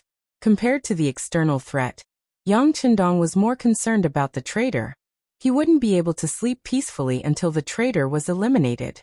Now that Emogui was dead, the only person who had interacted with him was Zhu Huiyun. He had to get an answer from this person. With Chen Tian's missing arm in front of him, Zhu Huiyun naturally answered all the questions. However, he knew very little about Emogui, but he didn't dare to not answer, nor did he dare to speak carelessly. He could only give a detailed account of the first time he met Emogui, and the last time he met him. An hour passed. When he was done, Zhu Huiyun spread his hands and said, "I only know that there is a mysterious force supporting Emogui. As for who it is, I really don't know." Yang Chendong naturally believed him. He didn't expect Zhu Huiyun to be so careful. Emogui had never mentioned the identity of his master. He originally thought that he would be able to find traces of his master. Now it seemed impossible. However, even though he believed that Zhu Huiyun wouldn't lie to him, it didn't mean that he wouldn't ask more. Chen Tiangong's bleeding had been stopped, and Yang Chendong had put the same problem on him. Chen Tian didn't know as much as Zhu Huiyun. However, in order not to get hurt again, he told Zhu Huiyun everything he knew. The facts proved that Zhu Huiyun wasn't lying. This result made Yang Chendong unhappy. There were still no clues about the traitor. Yang Chendong could only put it aside. Now that things had come to this, it was better to solve the problem of the 3 provinces first. Zhu Huiyun's capture meant that the overall situation was settled. Now it was time to tie up the loose ends. "Chen Tian, I'll give you a mission. If you complete it well, you can live. If you don't need to keep your other arm." Chen Tian's face was still pale because he had lost too much blood, and also because he was scared. After knowing that Yang Qindong was daring and did not take him seriously, Chen Tian became as obedient as a dog and said, "Please instruct me, Bugnam of Gojoseon." Satisfied with Chen Tian's performance, Yang Qindong said, "I now order you to be this king's envoy. Go and meet General Meng Nung and persuade him to surrender." The prince's mansion was on fire, followed by thick smoke. This was a call for help. Everyone who saw this scene had different thoughts. However, there was one person who wanted to go back to help, but he no longer had the ability to do so. This person was General Wang Zhanjiang. Wang Zhanjiang was a typical general of the Great Ming Dynasty. He had a foolishly loyal heart. In his eyes, she had received Zhu Huayun's kindness, so she was his person in life and his ghost in death. Therefore, he was more anxious than anyone else when he saw that the Wang residence was in trouble. However, with the black cavalry firing their muskets on the inside and the traitorous soldiers and civilians on the outside, he was caught in the middle and was in a dilemma. If he couldn't even protect himself, how could he save others? Charge, send everyone. No matter what, we have to rush into the small courtyard. As long as we capture Bugnam of Gojoseon, everything will be solved. Wang Zhanjiang thought of the simplest way to solve everything, which was to capture Yang Qindong alive, and then use him to exchange for the 3 provinces king. Wang Zhanjiang gave orders like a madman, then led the army to charge. Under his lead, the remaining 10,000 soldiers of the 3 provinces army rushed toward the small courtyard like a tide. Even though they were constantly hit by firearms and fell to the ground in the process of charging, the tide of people was still like a wave without stopping. The power of firearms was greater in deterrence. When the opponents came without regard for their lives, the Black Cavalry, which had less than 500 people, finally felt a strong pressure. "Second brother, we can't go on like this. Let's break through." Dao Xiao hurriedly came to Beta Persei's side to ask for instructions. Up until now, the Black Cavalry soldiers' arms were sore, numb and swollen. Anyone who had been in the military or had experience with guns would know that shooting a gun was a very physically taxing thing. The continuous gunshots were also a test of the human body's physical fitness. This was because the Black Cavalry soldiers had better physical fitness.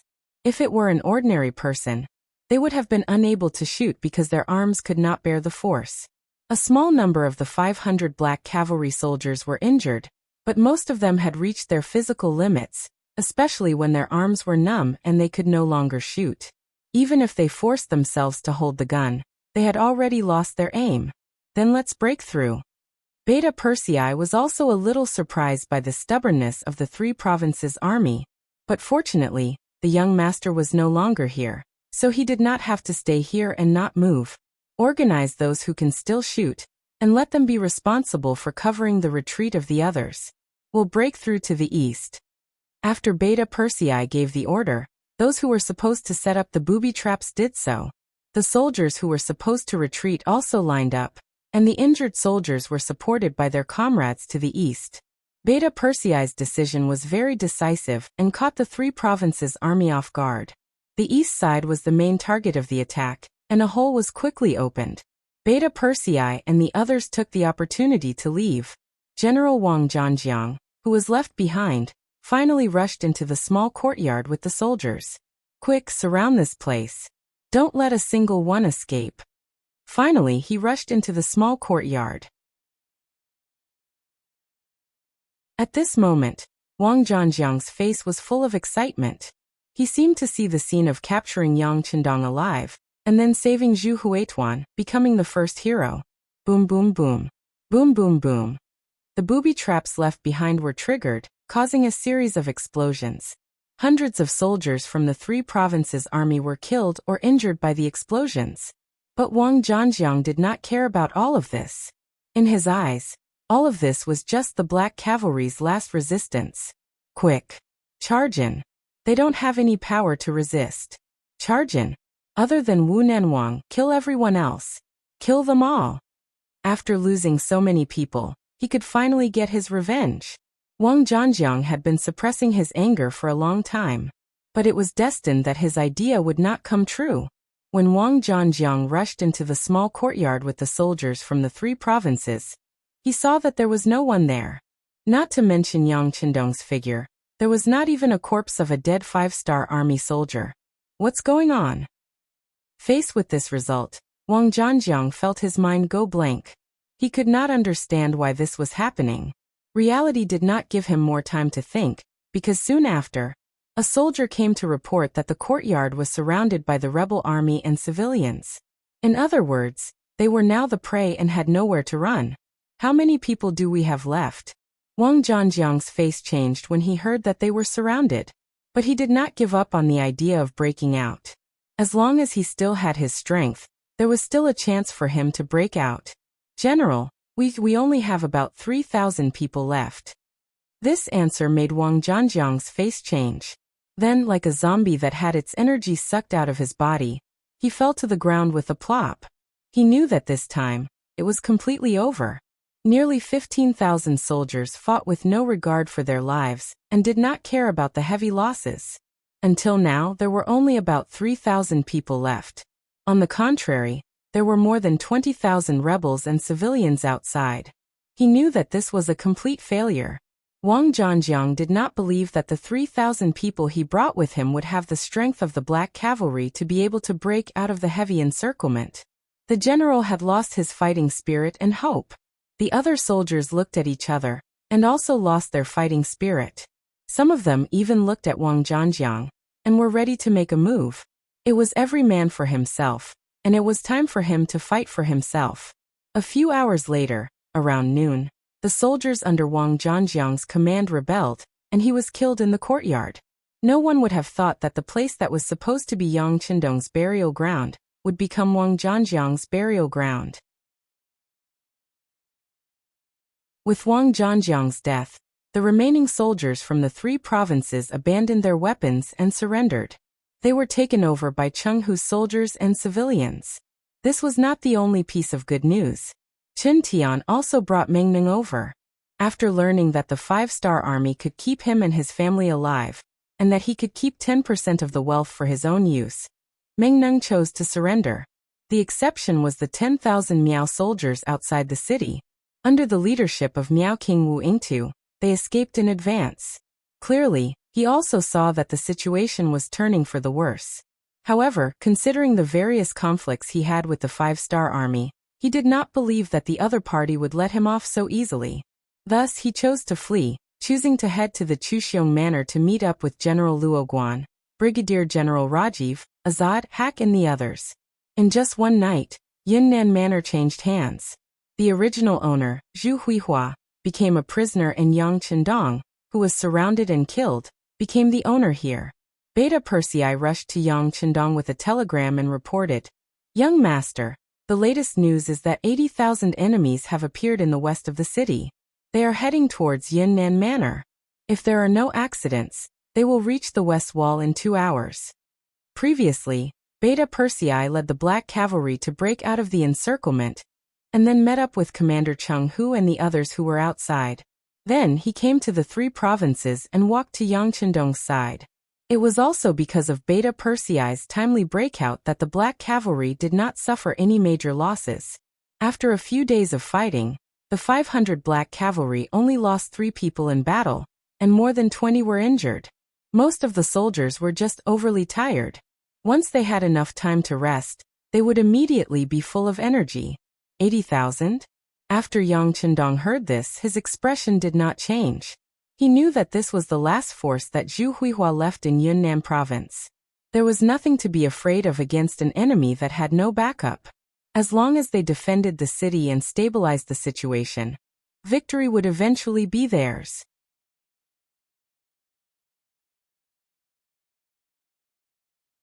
Chapter 1586.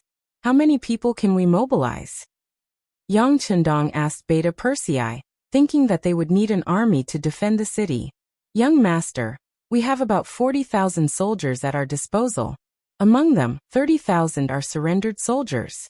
However, not many of them are capable of fighting. There are also several tens of thousands of commoners. If we call upon them, they can also go up the tower to help." Hearing this answer, Yang Qindong knew that it would not be easy to rely on these people to defend the city. So he continued to ask, Where are our reinforcements? The closest one is the 20,000 reinforcements led by Yao Ingjun. They have already arrived at Chujing Prefecture in the northeast. They will arrive before noon tomorrow. The fastest one is the world's first cavalry army. They have already passed Yuanjiang Prefecture. If there are no accidents, they will arrive tomorrow night. There are also the other main reinforcements. They will arrive in about 2 to 4 days. Beta Persei reported to Yang Chendong with the timetable calculated by Wang Shan. So, we can only rely on ourselves from today until noon tomorrow? When Yang Chendong said this, the corner of his mouth trembled slightly. He thought to himself, this is good. Let the people here see the cruelty of war, and let them know that peace is not easy to come by. Beta Persei, go find Yang San and Commander Cheng Hu. Send out all the surrendered soldiers from the 3 provinces, as well as the civilians who can go up the city. Let them go up the city. Don't be afraid of spending money, and don't be afraid of dying. It is time to let some people see the benefits of joining Yangxia. Yang Chendong said as if he had made some kind of decision. Beta Persei nodded heavily. He already understood Yang Chendong's meaning, and knew what to do. With this order, the entire Yunnan prefecture became busy again. Yang San, who had been hiding in the dark, also appeared in front of everyone with a group of secret agents. They began to mobilize the civilians to go up the city tower to defend the city.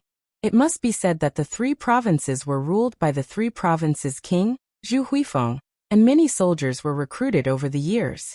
However, most of them were recruited to recruit able-bodied men. It was completely different from Yang San's recruitment process, where anyone who agreed to go up the tower to defend the city would be given silver. When the shining piles of silver were placed under the city gates, the enthusiasm of the citizens surged. It was said that money could move the gods. Now it seemed that it was true. Under the temptation of the silver, more and more civilians joined the army to defend the city. Among them were some middle-aged men over 40 years old. Normally, when the 3 provinces' kings were looking for able-bodied men, they would not be the target. But when there was silver to be taken, they actually took the initiative to join the army. The soldiers, the soldiers, the soldiers, the soldiers, the soldiers who were the soldiers, they were the soldiers who were the soldiers. It was clearly written that the soldiers only needed to hold on until noon the next day.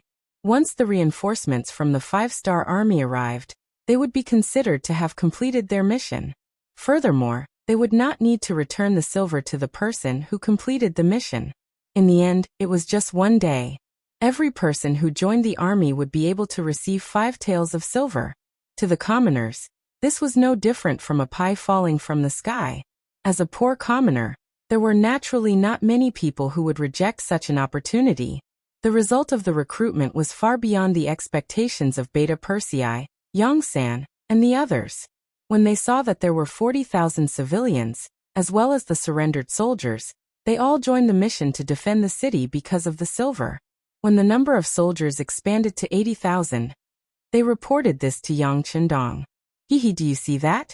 This is the strength of the civilians. Think about how ridiculous it is for those who treat the civilians as ants. Yang Chendong said with emotion. Then he handed the command of the defense to Beta Persei. Yang San was in charge of logistics. Beta Persei was naturally excited when he received the command of the defense. First, he found Cheng Hu and the soldiers of Lung Feng's 1st Army, 1st Division, and 1st Regiment, and made them the backbone of the army. After a simple distribution of 80,000 soldiers, he went up the city gate tower, and waited for the enemy to appear so that they could fight. Miao King Wu Yingtu saw that the situation was not good and fled. It was in the process of retreating that he encountered Yunnan's great general Luo Guan, and 40,000 soldiers of the original Gala army. At that moment, 80,000 of them gathered together, and headed straight for Yunnan Manor. And this was the power in the open. In the dark, Shiping King Mubin also led 10,000 soldiers to the foot of Yunnan Manor. Ever since he received the message that Zhu Huichun had begun to attack Yang Chendong 3 days ago, Shiping King Mubin could not sit still, thinking that when 2 tigers fought, one of them would definitely be injured. And with the intention of benefiting from the fight, he led the 10,000 elite soldiers of the West Pacifying Army to travel day and night. Finally, they arrived outside the southern Cloud Prefecture city, without alerting anyone. Having lived in Yunnan Manor for generations, he knew the terrain like the back of his hand. He knew where the paths were, and where the rivers were.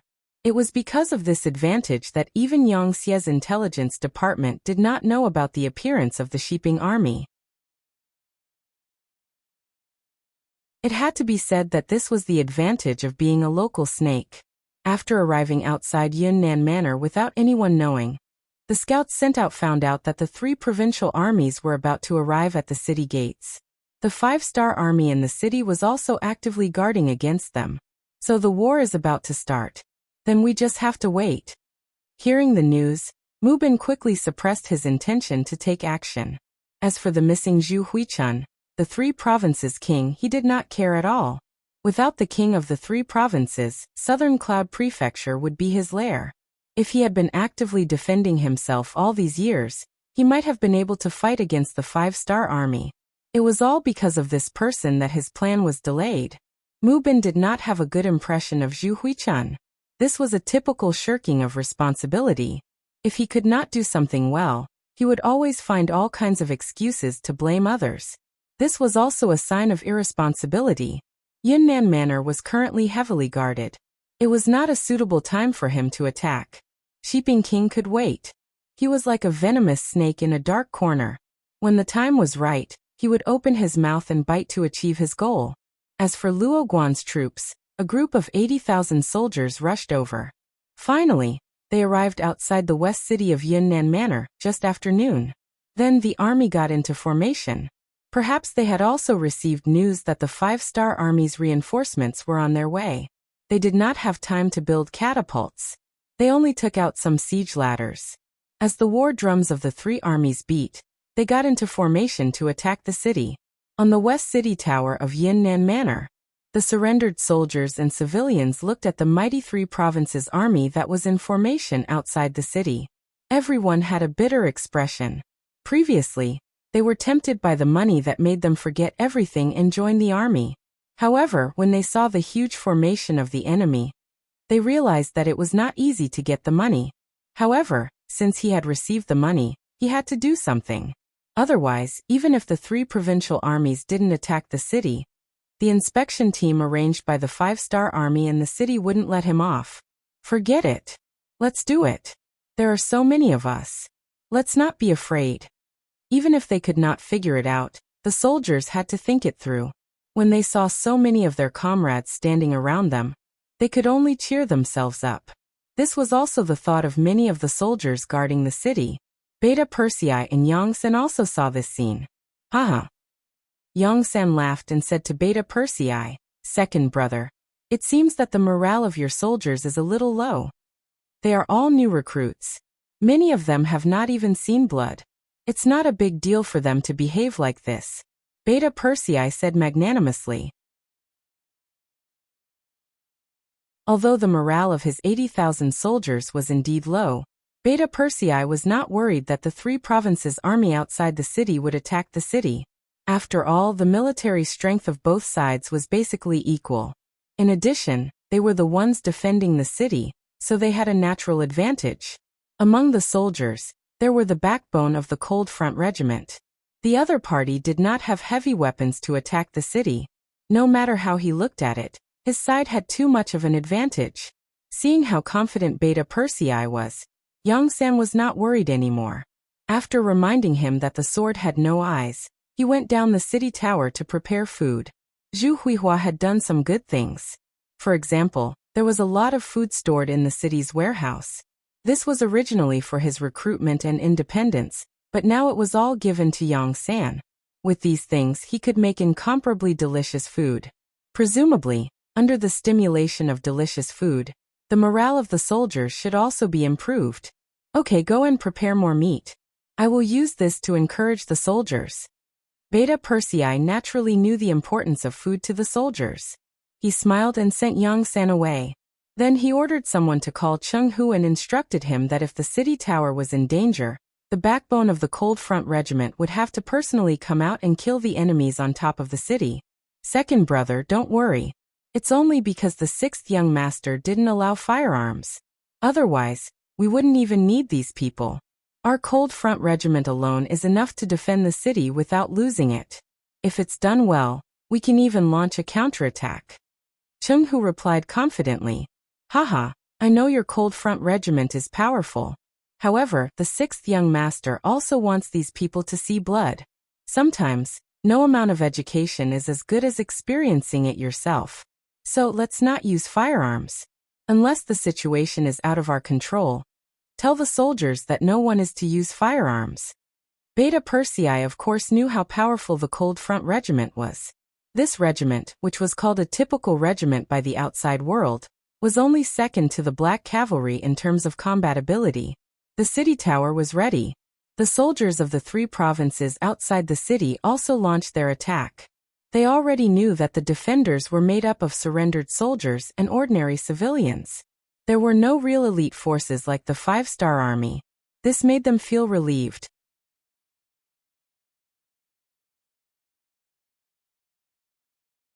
Chapter 1587. The 5-star army had fought battles all over the country and had already made a great name for themselves. If it was the 80,000 5-star army here, they would have already fled without even fighting. However, the 80,000 surrendered soldiers and commoners were completely different. In their eyes, they were a proper army. If they couldn't even defeat these 5-star army, then all their training would have been in vain. Therefore, when they charged, the might of the 3 provinces' army was still very fierce. They didn't care about the arrows that were shot down from the city tower.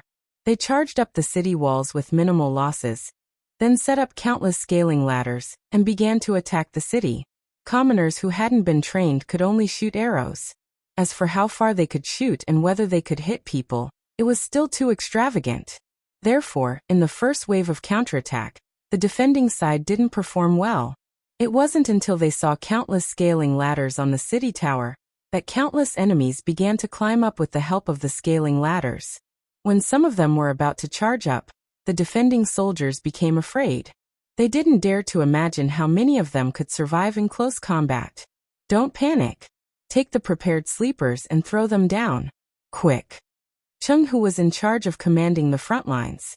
Seeing the enemy attack so smoothly, he couldn't help but shout out anxiously. Under his shout, Feng Zhan, Wang Jinlong, Su Digang, Hu Jun, Sun Dawei and the other battalion commanders hid in the crowd and played their roles. Countless sleepers were thrown down from the city tower, smashing into the heads or bodies of the soldiers of the 3 provinces who were climbing up with the help of the scaling ladders. One by one, black figures fell from the sky and let out miserable cries. The sleepers' attack disintegrated the first wave of attacks of the 3 provinces' army. After throwing down over 1,000 corpses, the 3 provinces' army had no choice but to retreat. The first wave of attacks of the enemy was defeated so easily. The cheers of tens of thousands of people could be heard from the city tower. Obviously, the victory came so quickly that it greatly exceeded the expectations of the defending soldiers. Especially the commoners. They were originally a little nervous, but now they realized that the battle wasn't as difficult as they thought. Their confidence began to swell, and their morale began to rise. However, the experienced officers like Cheng Hu did not let down their guard. They knew that this was just a probing attack by the enemy, and the bitter battle was still to come. Despite the failure of the first wave of attacks, the soldiers of the 3 provinces did not show any signs of low morale. It was just a probing attack. This was a common tactic. He really didn't know why the civilians guarding the city were cheering so enthusiastically. Those who didn't know would think that the enemy had eliminated their main force. That's enough. You've all seen it just now. The soldiers guarding the city have mediocre combat strength. The arrows they shot were weak and powerless. This kind of army can't possibly be a match for our elite regular army. So from now on, I ask everyone to buck up and unleash your strongest combat strength. As the one who led the most troops, Rajiv undoubtedly became the leader of the crowd. He looked at the other generals as he spoke, as if his words were military orders. Of these 80,000 men, Rajiv led 30,000 men, Luo Guan led 20,000 men, and Azad Hak and Wu Yingtu led 10,000 men each. Thus, they managed to gather an army of 80,000, forming a sizable force. Because his country, Bangra, had already been destroyed by the five-star army, and his country had also announced its surrender. At this moment, Rajiv was already homeless. Now he had no way to escape except to trust the king of the three provinces, Zhu Huihua. Until now he still didn't know that Zhu Huihua had been captured by Yang Qindong. He still wanted to rush into Yunnan Prefecture, drive the five-star army out of here, and then find Zhu Huihua as soon as possible. Then both sides would cooperate. This way he would have a place to live. All of this was due to Rajiv's own thoughts. As the king of the three provinces, even if he couldn't beat the enemy, he still had a way to save his life. Perhaps Zhu Huihua was now hiding in a corner of Yunnan Prefecture, waiting for him to rescue him. The generals were now homeless. Only by uniting could they form a joint force and not be easily bullied. It was under such circumstances that Rajiv took the initiative to stand up. No one had any doubts and were willing to listen to his command. Now that Rajiv had given the order, everyone knew that under the current situation, they could only survive by taking down Yunnan Prefecture and saving Zhu Huihua. Therefore no one had any objections and agreed to this decision. When the force was concentrated in one place, it was still very powerful. When the army launched another siege, it was no longer a probing move. Instead, it was a real assault. More and more soldiers rushed to the city walls and began to climb up using scaling ladders. More and more wooden sleepers were thrown down. This was not the first time they had used these ladders. Not good, the pillows are useless. After throwing out the wooden sleepers, many people found that the effect was not as good as they had expected. Although the three provincial armies also suffered casualties, they did not retreat. Instead, they continued to climb up the ladder. Many people began to panic. Don't panic, throw down the kerosene. Feng Zhan and the others in the crowd looked at the performance of the people and sighed. Fortunately, they were not soldiers under their command. Otherwise, they would have trained them well and let them know how red the flowers were. With this shout, countless kerosene was poured down from the sky and poured on the soldiers of the three provinces who were still under the ladders. Waves of mournful screams were heard. The siege, which had been going smoothly, could not help but stagnate. This was a real siege in ancient times. Without powerful heavy weapons like cannons, every time they wanted to attack a city, they would have to pay a heavy price. With the help of the kerosene, the three provinces were once again defeated. The people on the city wall could not help but cheer again. The two consecutive victories made them look down on their opponents again. However, what they did not know was that both the kerosene and the pillows were auxiliary weapons to defend the city. In the end, if they wanted to defend the city, they still needed to rely on force. As expected, after a short break, the third siege began. This time, neither the sleepers nor the kerosene were intimidated by the soldiers of the three provinces. A small number of them began to rush up the city walls. For the first time, the two sides engaged in close-range combat. Because the three provinces were the ones attacking the city, there were not many soldiers who rushed up the city wall tower. In the end, they were all beaten down by the people and the surrendered soldiers. If not for this, in a one-on-one battle, the defending side would have lost. After a few consecutive charges, both sides suffered losses. When the sky turned dark, the two sides temporarily stopped fighting. They began to eat and accumulate strength. Yang San, the chief steward in charge of logistics, came. Under his leadership and organization, countless women in the city got busy. They prepared a large amount of delicious food and sent it to the city gate tower. There were fresh soup and meatballs, which really filled the soldiers' stomachs. Everyone, eat your fill. There is plenty of food. Only when you are full will you have the strength to fight. When we win, everyone will be heroes. There will be even more delicious food waiting for you. Yang San ordered people to carry the food up while encouraging everyone. The fragrance of the meat spread in all directions. When the soldiers smelled it, they involuntarily swallowed their saliva. All these years, it was said that the southern Ming dynasty ruled this place. However, in reality, Zhu Huixin, who held the military power, was the real ruler. He was a person who only had ambition and political means. He did not have the slightest idea of developing the economy. Under Zhu Huixin's rule, food had to be imported from Yangtze most of the time. It was easy to imagine what kind of life the people here were living. It was not an exaggeration to say that every year when spring came, even the tree bark would be gnawed off. Under such circumstances, it was easy to imagine the lives of the people. Not to mention eating meat, they had not even eaten rice for a long time. Now that the meatballs were brought up, whether it was the surrendered soldiers or the people, their eyes lit up.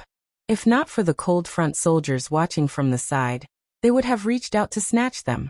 Don't worry, don't worry. Everyone has a share, everyone has a share. Yang San chuckled and ordered basin after basin of delicious food to be brought up to the tower and placed in front of everyone. Food for tens of thousands of people was definitely a considerable amount. Fortunately, there were enough women in the city. When Yang San said that he was willing to help cook and provide a full meal, there weren't too many applicants. Almost half of the women in the city came over. With the help of these people, the cooking was naturally not difficult. In the end, they requisitioned a lot of iron pots and basins before they barely completed the task. When the delicacies were brought up, the sound of people eating could be heard everywhere. The sound of people smacking their lips was very satisfying and made them feel incomparably hungry. On the tower, the fragrance of the meat was carried by the wind and drifted to the barracks of the 3 provinces. Immediately, the sound of people swallowing their saliva was heard. Even General Rajiv's face darkened at this moment. This is simply a provocation they are showing off. Rajiv stood up and looked at the tower of Yunnan Manor with a fierce face. He lowered his head and looked at the dry rations and the clear water he was eating. He was in a bad mood. Don't eat anymore. Prepare to charge. Tell the soldiers that there is delicious food waiting for us in Yunnan Manor. As long as we capture the city, there will be meat to eat. Rajiv angrily ordered the army to continue attacking the city. The movements of the 3 provinces under the tower were quickly seen by the soldiers on the tower. Curses immediately sounded. Damn it, they actually don't want us to eat properly. These bastards.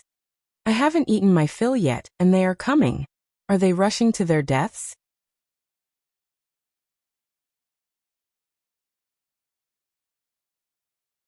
Chapter 1588. Cutting off my food supply is the same as killing me. Come, watch how I chop off your heads and kick them like a chamber pot. On the city tower, more and more soldiers expressed their dissatisfaction. In an instant, the crowd was enraged and the soldiers' morale rose by a few steps. Looking at this scene, Yang San chuckled and immediately said, "Everyone, don't be anxious. Fight well. There will be supper delivered in the middle of the night. However, everyone must defend and not let the enemy attack. Otherwise, not only will there be no food to eat, even the safety of your family in the city will not be guaranteed." Hearing that there would be supper at night, many soldiers immediately felt their bodies were filled with energy. One by one they shouted, "Don't worry, with us here we will defend our home. With this meal, our lives will be sold to the 5-star army. Yes, we will definitely defend the city with our lives and not let the 3 provincial armies take a step forward. Defend Yunnan Manor with our lives and kill all the enemies. Defend Yunnan Manor and kill all the enemies." On the city tower, the morale of the soldiers was even higher. Under such circumstances, the 3 provincial armies launched a siege. One could imagine what the outcome would be. In the following process of the charge, the soldiers of the 3 provinces truly experienced what it meant to change. It felt as if their opponent had suddenly changed. After countless of their comrades had died in battle, Yunnan Manor still stood in front of them without any signs of wavering. After a night of fierce battle, the 3 provincial armies showed a trace of fatigue. Originally, they thought that after their 80,000-strong army arrived at Yunnan Manor, they would be able to easily take down the city. After all, the news said that Yang Qindong only brought 500 black cavalry with him. Even if they had enviable firearms in their hands, this small number of people was only enough for them to protect themselves. Who would have thought that after fighting until now, not only had they not taken down Yunnan Manor, they had not even seen the person in charge. Their opponents were just some surrendered soldiers who had no choice but to, in addition to some ordinary citizens in the city, and the older ones. This kind of blow really made Rajiv and the others a little disappointed. They even began to doubt their own fighting strength. What's going on? How is it that Yang Chendong is able to unleash such powerful combat prowess? General Luo Guan asked in the main tent with a puzzled expression. Since it wasn't that his combat power wasn't good enough, then he could just find another reason to blame it all on Yang Chendong's command. This was a very good choice. No one knew how to answer this question.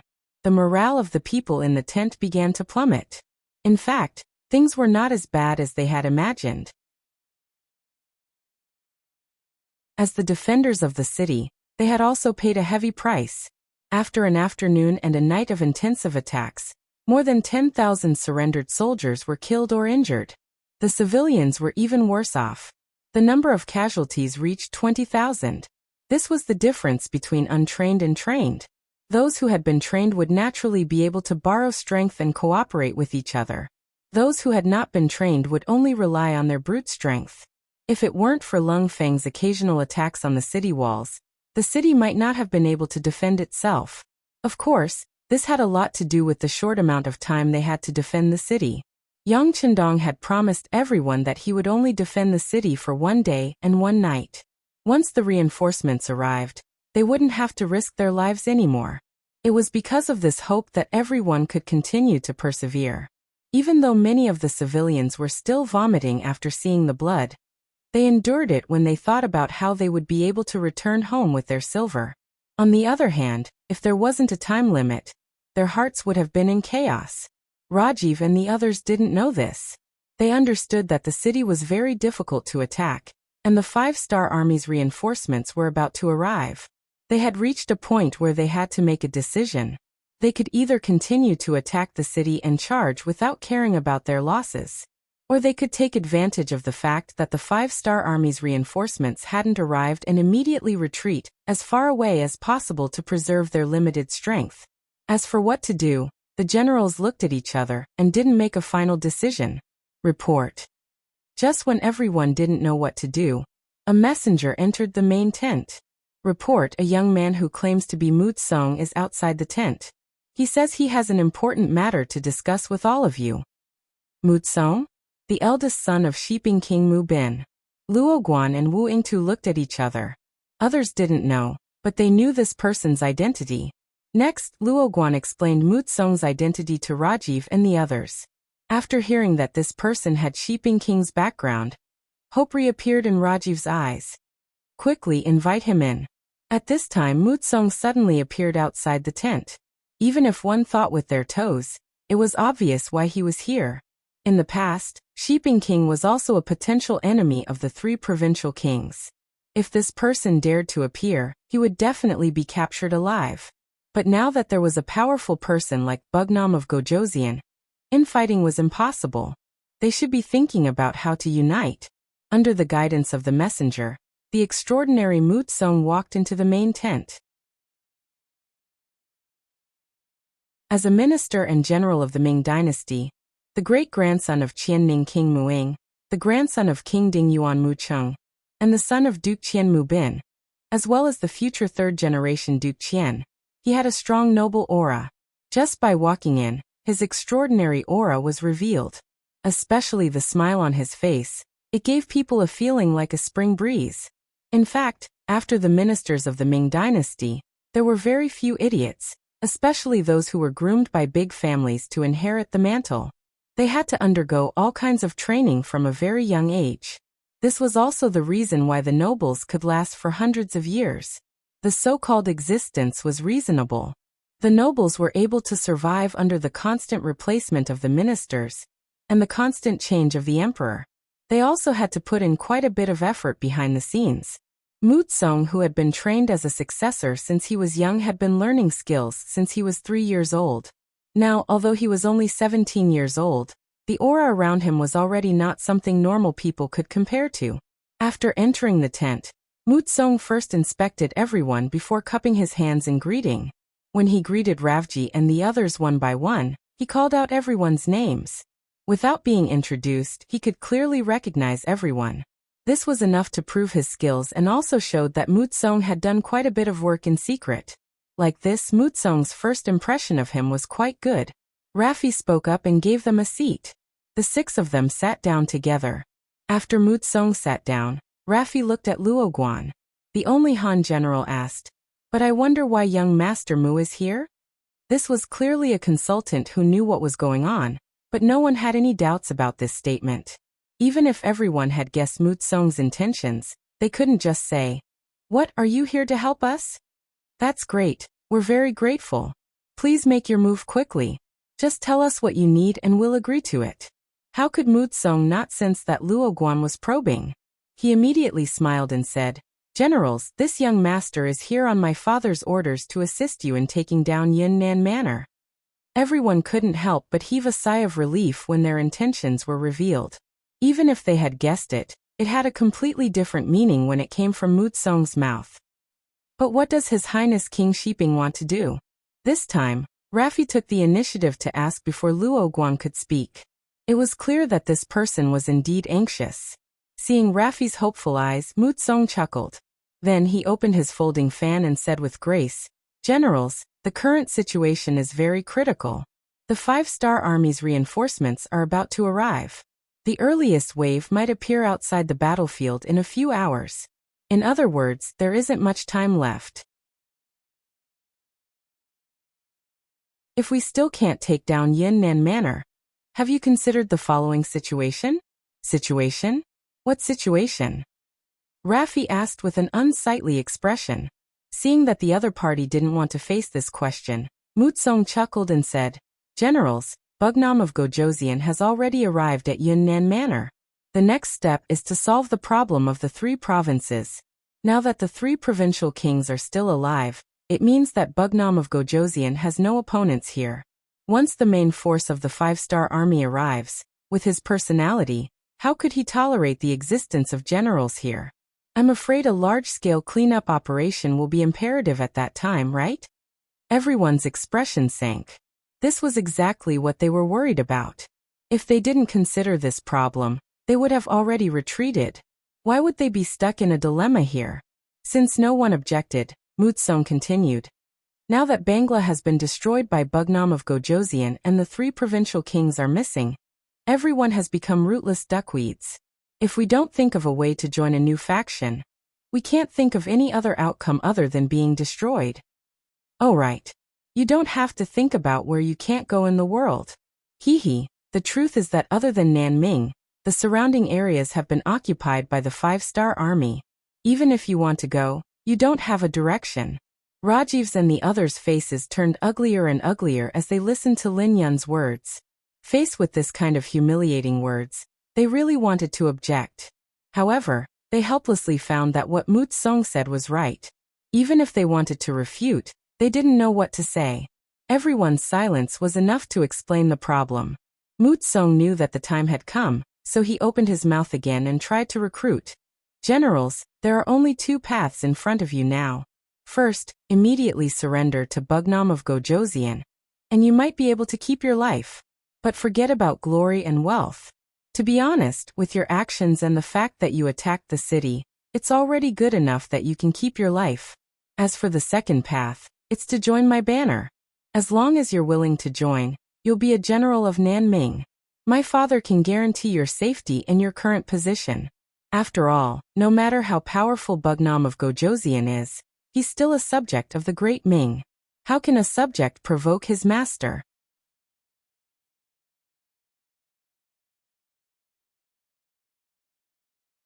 Chapter 1589.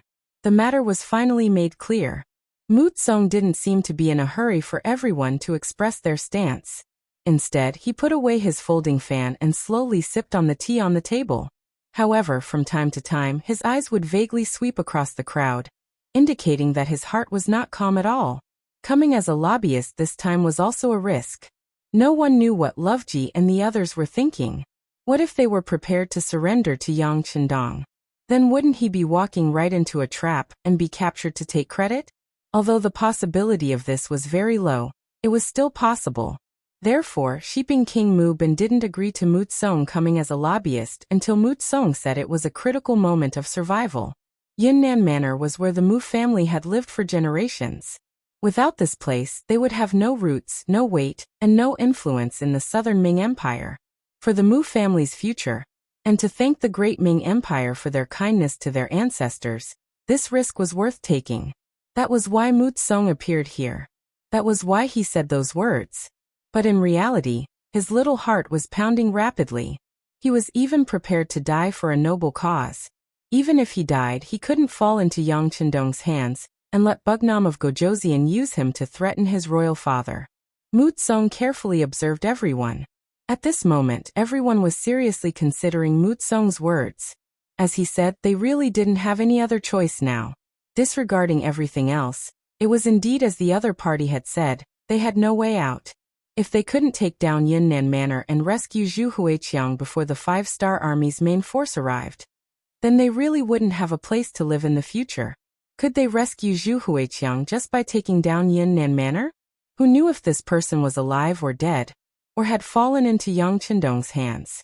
If it was the latter, they probably wouldn't be able to find Zhu Huiqiang, even if they took down Yunnan Manor. In that case, what was the point of taking down Yunnan Manor? At the end of the day, they were determined to attack Southern Cloud Manor just to find a boss for themselves. In a place like the Great Ming Dynasty, where everything was particular about status, without Zhu Huihua's protection, their existence was unreasonable, and everyone had the right to punish them. This also meant that their existence would not last long. But now things were different. Mu Tsong was here. They had another choice, which was to become Shiping King's subordinates. That way, they would have a backer, and they would also have a name. Just as Mu Tsong had said, Shiping Wang was from the Southern Ming Dynasty. Yang Chendong was only a king with a different surname from the Great Ming Dynasty. If he dared to attack King Shiping, he would be making an enemy out of the Southern Ming Empire. That would be a great disrespect, and he would lose in terms of innate ability. As for the matter of surrendering, no one even considered it. Their previous actions had already offended the Five-Star Army. Surrendering to them would only bring shame to themselves.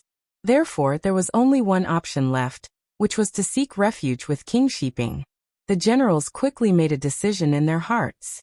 In their eyes, the reason why they were willing to obey Zhu Huihua's orders was because he was a king personally conferred by the Great Ming Dynasty. Now that they had a better choice, Zhu Huihua's life and death had nothing to do with them. I'm willing to pledge my loyalty to King Shiping. The first to think it through was Rajiv. He was originally a general of the Binjgrad Kingdom. Now that the kingdom was destroyed, he had no other choice. After Rajiv took the lead, Luoguan, Wu Yingtu, Azad, Huck, and the others also expressed their loyalty to Mu Tsong one by one. All right. Mu Tsong stood up excitedly. After all, he was only a 17-year-old youth. Even if he was shrewd, there was a limit to it. Seeing that he had achieved his goal, of course he would be excited. Young master, I wonder what King Shiping wants us to do next. It was Rajiv who asked, but his attitude was very humble. It seemed like young master Mu Tsong was the leader in the absence of King Shiping. At this moment, not only Rajiv, but the other generals also looked at Mu Tsong, waiting for his answer. Ahem. After clearing his throat, Mu Tsong raised his head higher and spoke more forcefully. Everyone, thank you for believing in my father. Don't worry. Since everyone has made a wise choice, you will be part of King Shiping's residence in the future. You will also be part of the Southern Ming Dynasty. Even if we can't defeat the Five-Star Army in the future, as long as we withdraw from the battlefield in time, the Five-Star Army won't dare to do anything to you, because you have the powerful Great Ming Dynasty behind you. Yes, yes. Everyone nodded like chickens pecking at rice. This was the result they wanted. Speaking of this, it had to be said that the Great Ming Dynasty was still a colossal existence in everyone's mind. Whether it was territory, army, or economic strength, the Southern Ming Dynasty and Baiming were not small countries that could be compared to them. There were even a lot of rumors that the Five-Star Army was invincible and destroyed countries wherever they went, but they didn't seem to have any conflicts with the Great Ming Dynasty. Even though Baiming had caused trouble for the Five-Star Army several times, they only focused on defense. All of this seemed to indicate that the Five-Star Army was strong, but they were not a match for the Great Ming Dynasty. The reason why the Great Ming Dynasty didn't really attack the Five-Star Army was because they were all Han and had the same ancestry. Secondly, the Great Ming Dynasty's national policy was that they wouldn't attack unless they were attacked. The five-star army respected the Great Ming Dynasty, so everyone was at peace with each other. Otherwise, if the Southern Ming Dynasty or Bai Ming really wanted to attack, the five-star army wouldn't be a match for them. Once this saying spread, it was seen as a golden rule by many people, especially since the five-star army didn't come out to deny it. It was seen as the truth by many people. Therefore, to be able to join the King of Shiping's army was very tempting for Rajiv and the others. Back to the main topic, after getting Rajiv and the others to surrender, Mutsong told them the result of his discussion with his father. Everyone, my father's intention is to take advantage of the fact that we have the advantage of military strength and take down Yunnan Prefecture before the five-star army's reinforcements arrive. We need to prove to the Southern Ming Dynasty that we are strong. Only then can we get more support from the imperial court. At the same time, it's also a warning to Yang Chendong not to provoke us. Otherwise, he won't be able to bear the consequences. Well said. Rajiv and the others immediately cheered when they heard this. They had just joined the King of Shiping's army and urgently needed an opportunity to prove themselves. Taking down Yunnan Prefecture was the best way to prove themselves. With such a simple idea, everyone reached a consensus. This was exactly what Mutsong wanted. Under the premise that they had the same goal, the next step was to discuss the next military plan. The siege had to continue. Not only that, they also had to think of a plan to deal with the five-star army's reinforcements. The generals began to use their talents and discussed. On the tower of Yunnan Prefecture, the three provincial armies had stopped attacking for half an hour. In the three provincial palaces in the city, Yang Chendong's expression didn't change after he heard Ba Daojiang's report. Sixth young master, do you think they're not going to retreat? Ba Daojiang asked again when he didn't get a response. Obviously, he wanted to learn more. Yang Chendong admired Ba Daojiang very much. This person was very uncouth, but because of this he was very loyal. Moreover, he had followed Yang Chendong for more than 10 years, and had performed well. The Black Cavalry was about to be expanded. When the time came, the position of a captain would be set in stone. Yang Chendong naturally nurtured such a talent. After glancing at Ba Daojiang, Yang Chendong said, "Whether they escape or not, their ending won't change. Since they're enemies with the five-star army, there are enemies. Unless they surrender, they won't be able to escape our pursuit even if they run to the ends of the earth." Magnanimous, Ba Daojiang couldn't help but praise after hearing this. Yang Chendong gave everyone the impression that no matter how big the problem was, he wouldn't care about it, and he could solve any problem easily. With such an omnipotent, capable, and invincible leader, what was there to be afraid of? The only thing to be afraid of was that the enemy would be scared, and there wouldn't be a big battle to fight. In the face of Ba Daojiang, who was thirsty for knowledge, Yang Chendong certainly wouldn't just say that. He thought for a moment and said, "Actually, what the three provincial armies will do is no longer the young master's concern. What I'm thinking about now is where the King of Shiping went. It's impossible for him not to hear about such a big thing. It's strange that he hasn't done anything yet. As the saying goes, there must be a demon behind this. This is the person we need to guard against." Yang Chendong's words stunned Ba Daojiang. "Sixth young master, do you mean that our biggest enemy is the King of Shiping?" "For now, yes. After all, an enemy who doesn't make a move is the scariest. Once he makes a move and we know his purpose, there's nothing to be afraid of. How about this? Send someone to inform Beta Persei and tell him to be careful. Also, tell Yang San to keep an eye on the city. The Mu family has been living in Yunnan Prefecture for generations. No one knows how strong his hidden forces are here. There's no harm in being on guard." Yes. Ba Daojiang's expression became a lot more serious after hearing this. He had already understood the meaning behind Yang Chendong's words. The most threatening King of Shiping had not made a move until now. It was very likely that he was planning something in the dark. This was what they needed to guard against the most. While everyone's attention was still on the city defense battle, Yang Chendong had already seen the bigger picture. Ba Daojiang felt that he still needed to learn to be vigilant in times of peace. He needed to learn to be vigilant all the time.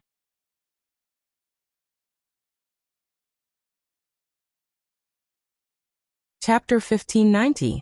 Just as Yang Chendong thought.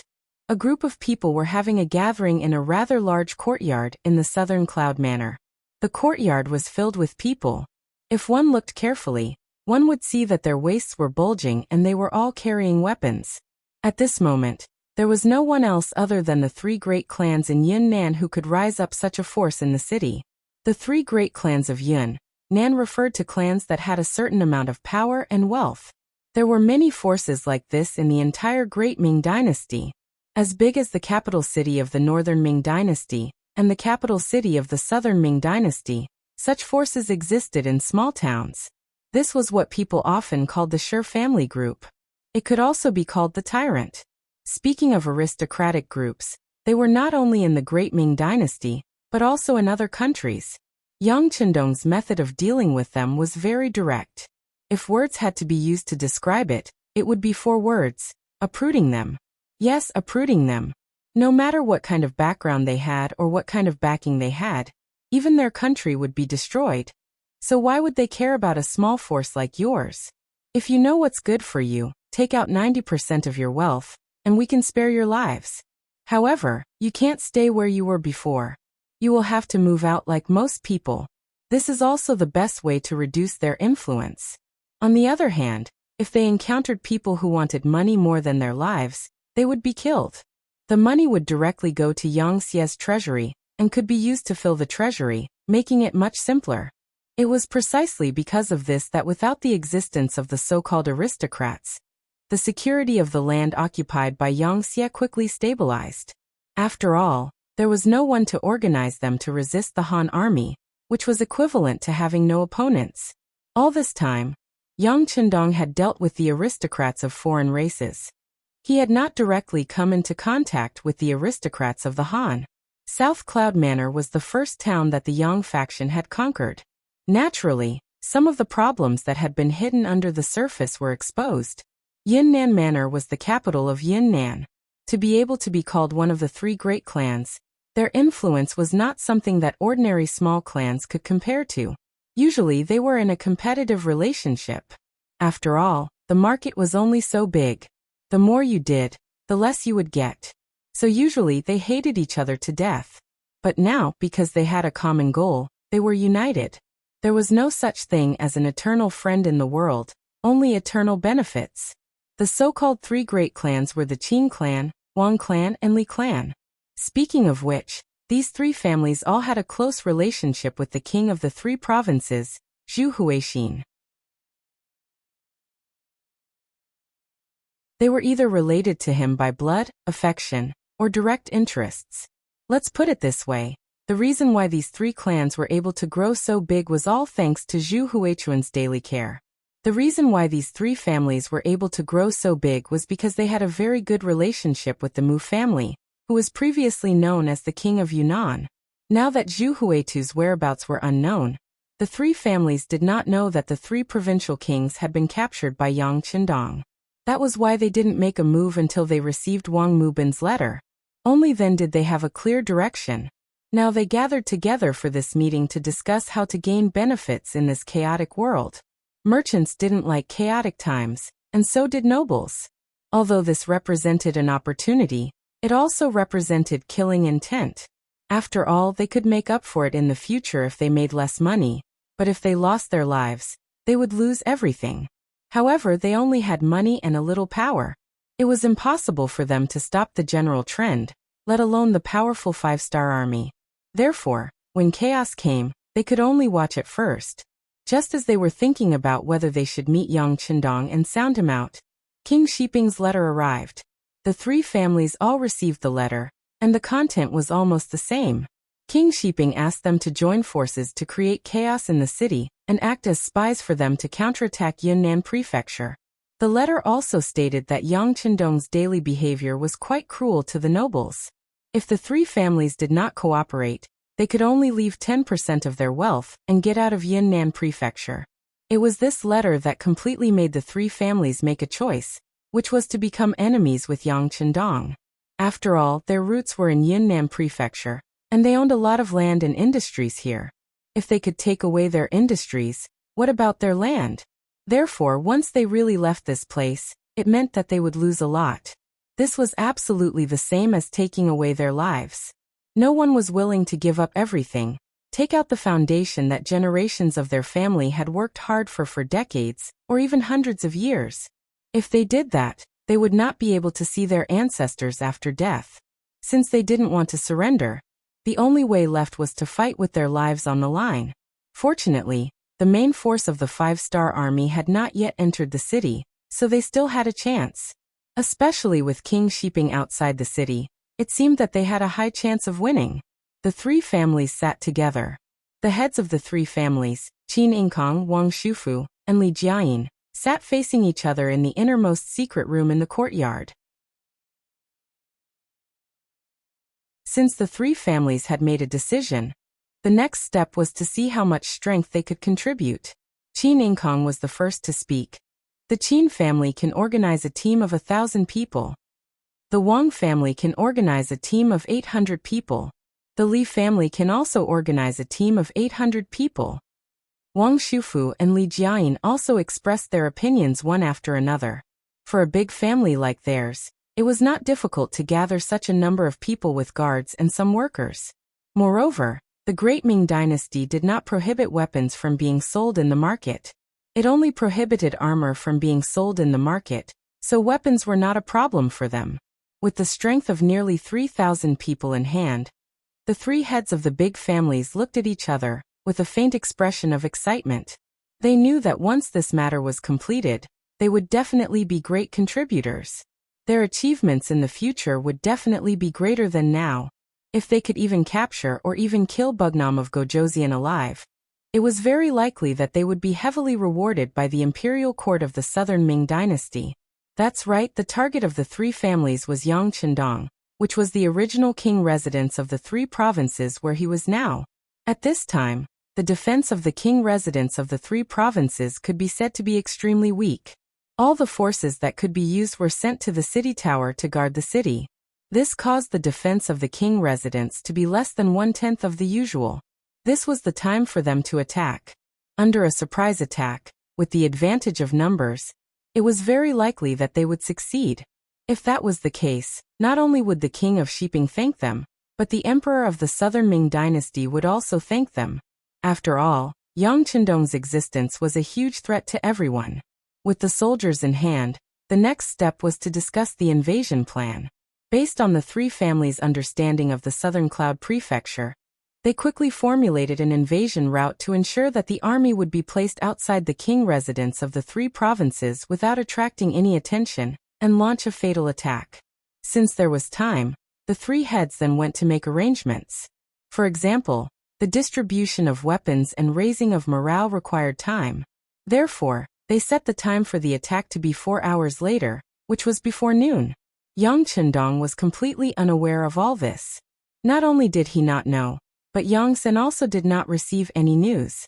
Compared to the three families that had been in the Southern Cloud Prefecture for many years, Yang San's security bureau was considered an outsider. It was not difficult for them to hide some things. At this time, Yang Sen also received Yang Chendong's instructions. Then he arranged for scouts to go outside the city. Since the young master said that the king of Shiping was likely to be here, of course, he would go and find out where the king of Shiping was. Yang San was on the move, but at this time, the army of the three provinces outside the city had a bigger military operation, which was to ambush the first reinforcements of the 5-star army, which was the troops of Yao Ingjun from Guizhou province.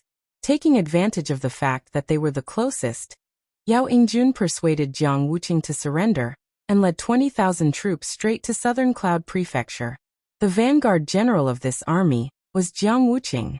He led 5,000 cavalrymen and rushed to the front line.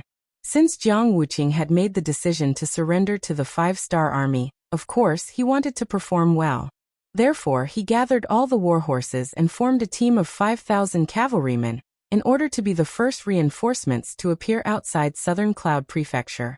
In this way, it would be impossible for Yang Chendong not to remember him. They were determined to perform well. The closer they were to Southern Cloud Prefecture, the faster the cavalrymen moved. Gradually, They pulled away from Yao Yingjuan's 15,000 infantrymen and appeared at the place where the Mu family set up an ambush. After Rajiv and the others decided to surrender to the king of Shiping, the army of the three provinces was changed to the Mu family army. In a short period of time, they changed their name again.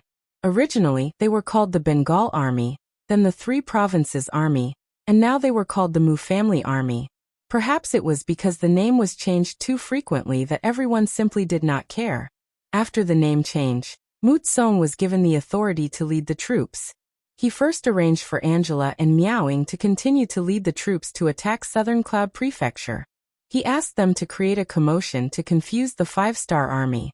Next, he brought Luo Guan, Azad, and Huck along with their 20,000 soldiers to set up an ambush on the official road from Tsujing Prefecture to Southern Cloud Prefecture. This time, Mu Bin had made a good plan. He had only sent out 10,000 soldiers, but he had used righteousness to recruit more than 50,000 helpers. In this battle, no matter if he won or lost, he would not suffer too much loss. He could even take the opportunity to weaken the strength of these surrendered generals. Wasn't that perfect? He only had 10,000 soldiers, while Rajiv and the others had more than 50,000 soldiers. If the other party wanted to rebel against him, wouldn't he have no way to stop them? Now, whether it was a siege or an ambush, it was a good way to weaken the enemy's strength. When Rajiv and the others don't have enough troops, they would trust Zhao Hai more and be more obedient.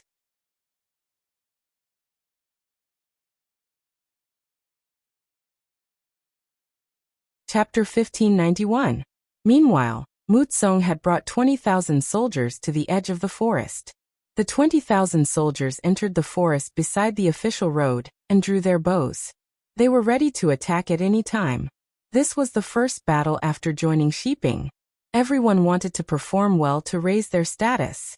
The three generals all wanted to perform well. They were all on high alert. Just the scouts were sent 10 miles away just in case. Finally, less than 2 hours after the 20,000 soldiers entered the forest, the scouts at the front reported that the reinforcements from Guizhou had appeared. The 5,000 cavalry led the way. They were very fast and were less than 5 miles away from the forest. But at the same time, there was also bad news. The cavalry was too fast, separating them from the main force behind them. This ambush was destined to not be able to wipe out all of the enemies. Whatever. 5,000 cavalry is not a small force. Let's attack them first. Mu Tsong thought it was a pity, but he quickly made the decision. After all, as a general, the biggest taboo was to constantly plan. It would only cause them to lose all their advantages.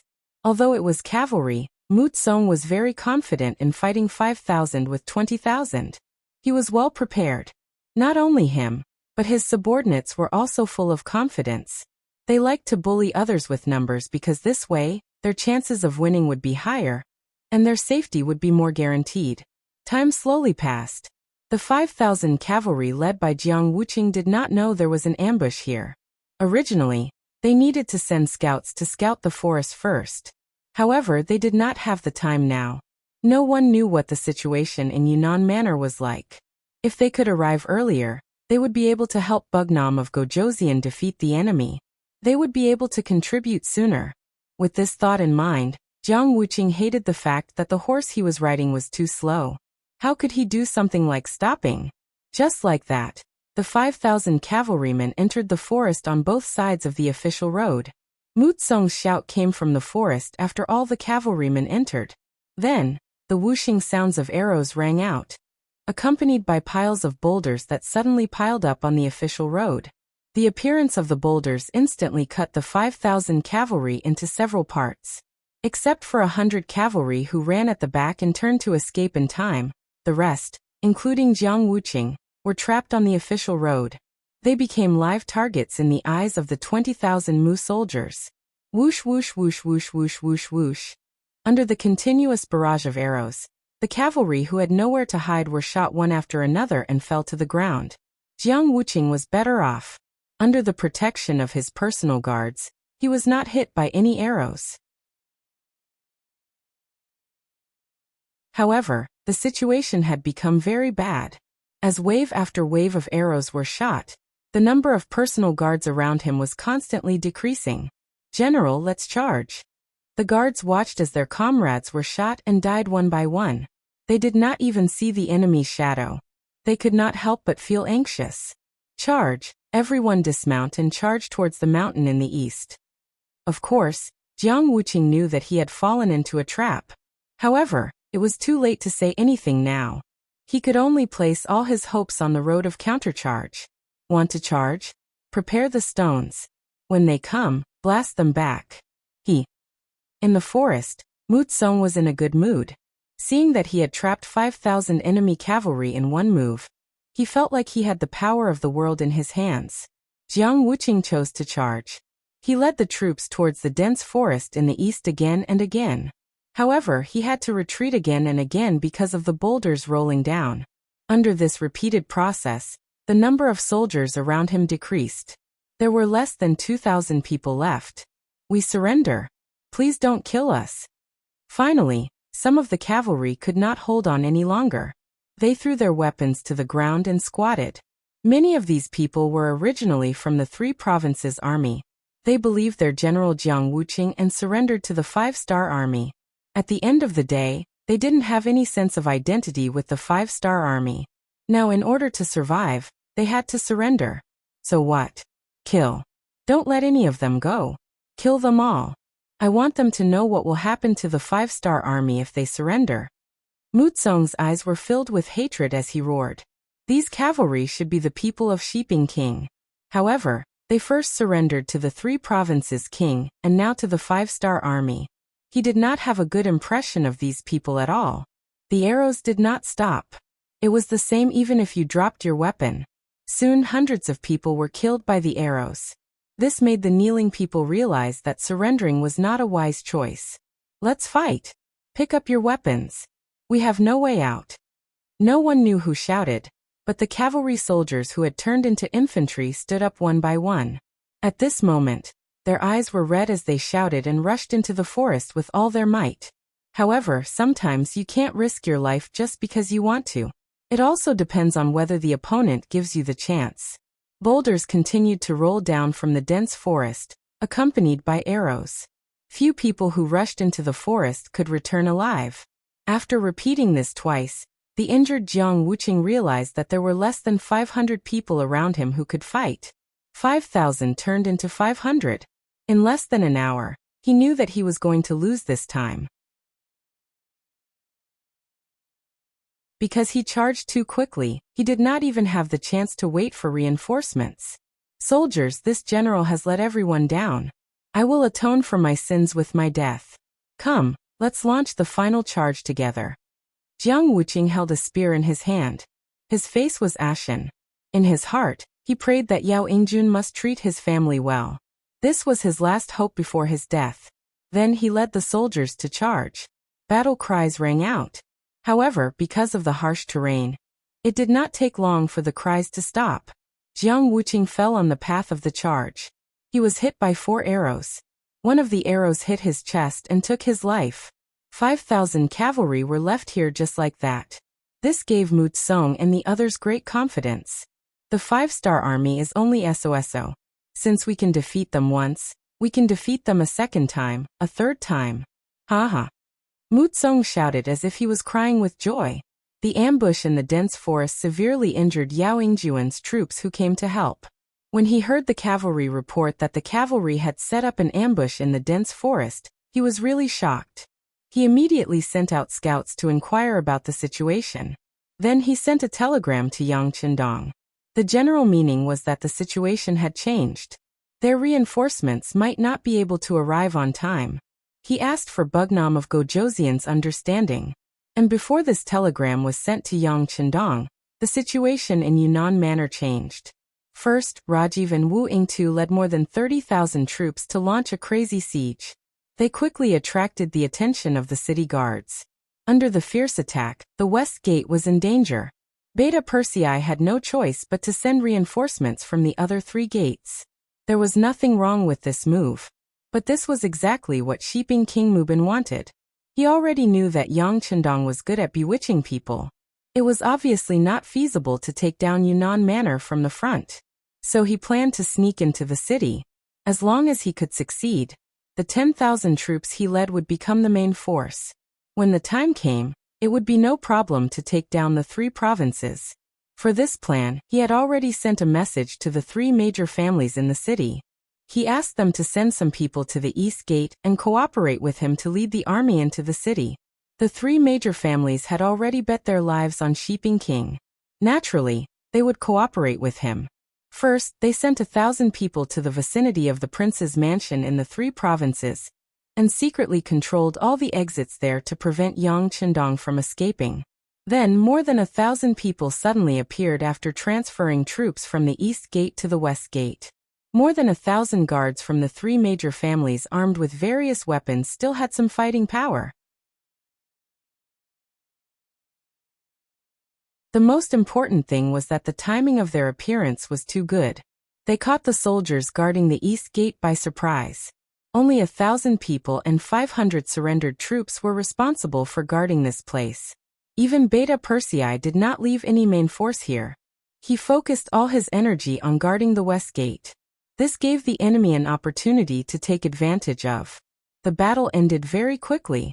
The East City Gate was breached in less than a quarter of an hour, due to the fact that their military strength and combat prowess were inferior to the enemy's. Then the East Gate opened from the inside. The 10,000 Mu family troops outside the city suddenly appeared and jumped in. The East Gate was broken, and a large number of Mu family troops rushed into the city. However, they did not rush to the West Gate. Instead, their target was the 3 provinces' palaces in the city. When the news was passed from the defeated soldiers to the West Gate, Beta Persei was really shocked. Quick, quick! Pick 10,000 people to go to the 3 provinces' palaces to protect the young master's safety. Where is Chenghu? I'll leave the battle here to you. You must guard this place no matter what. Beta Persei called Chenghu and ordered him while mobilizing the troops. This was Beta Persei, who had followed Yang Chendong to fight in the north and south, had already developed a certain momentum and did not appear to be flustered. Yes, second brother, don't worry. As long as Chenghu is still here, the West Gate will not be lost. Chenghu patted his chest and promised. Then he watched Beta Persei lead the 10,000 soldiers into the city. The 3 provinces' palaces. Shouts suddenly sounded outside. Dao Xiao and Ba Daojiang also quickly appeared in front of Yang Chendong. When they reported the situation outside, they also asked if they needed to retreat to another place. The reason why the Black Cavalry was called elite was not only because they were well-trained and well-equipped, but more importantly because of their fearless spirit. How could such an army be flustered by the sudden appearance of the enemy?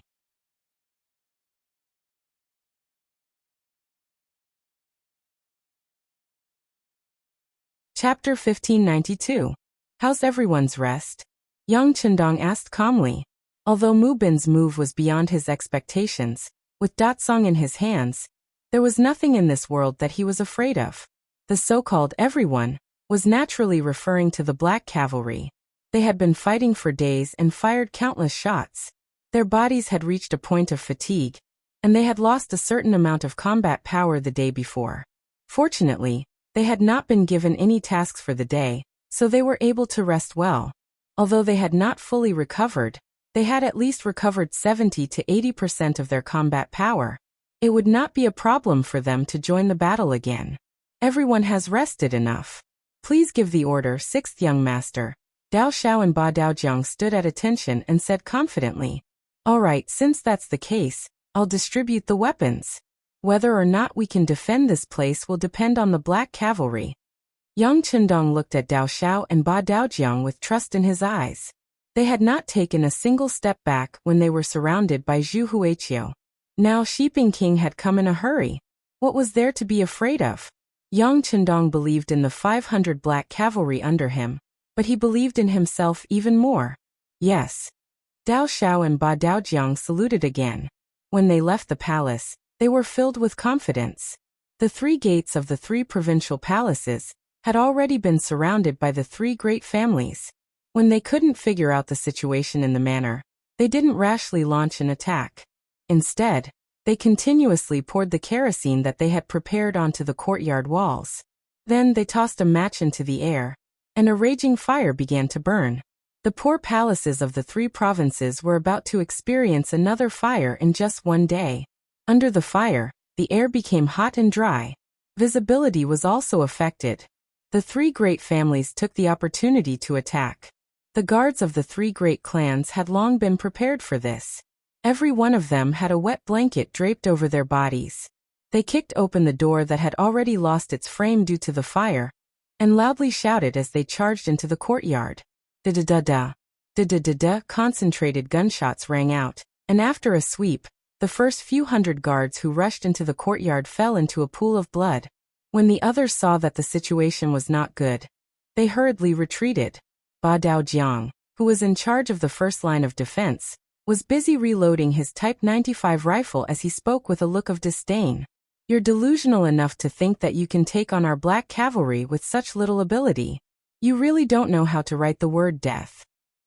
They had lost nearly half of their men in a single charge. The patriarchs of the three great clans had ugly expressions on their faces. They finally knew why the three provincial kings were defeated by the five-star army in their own territories. With such a tyrannical firearm, Zhu Huiyu's defeat was not a loss. Just as they were lamenting, Wang Mubin of Shiping finally arrived with his troops. After understanding the basic situation, he ordered them to continue attacking without hesitation.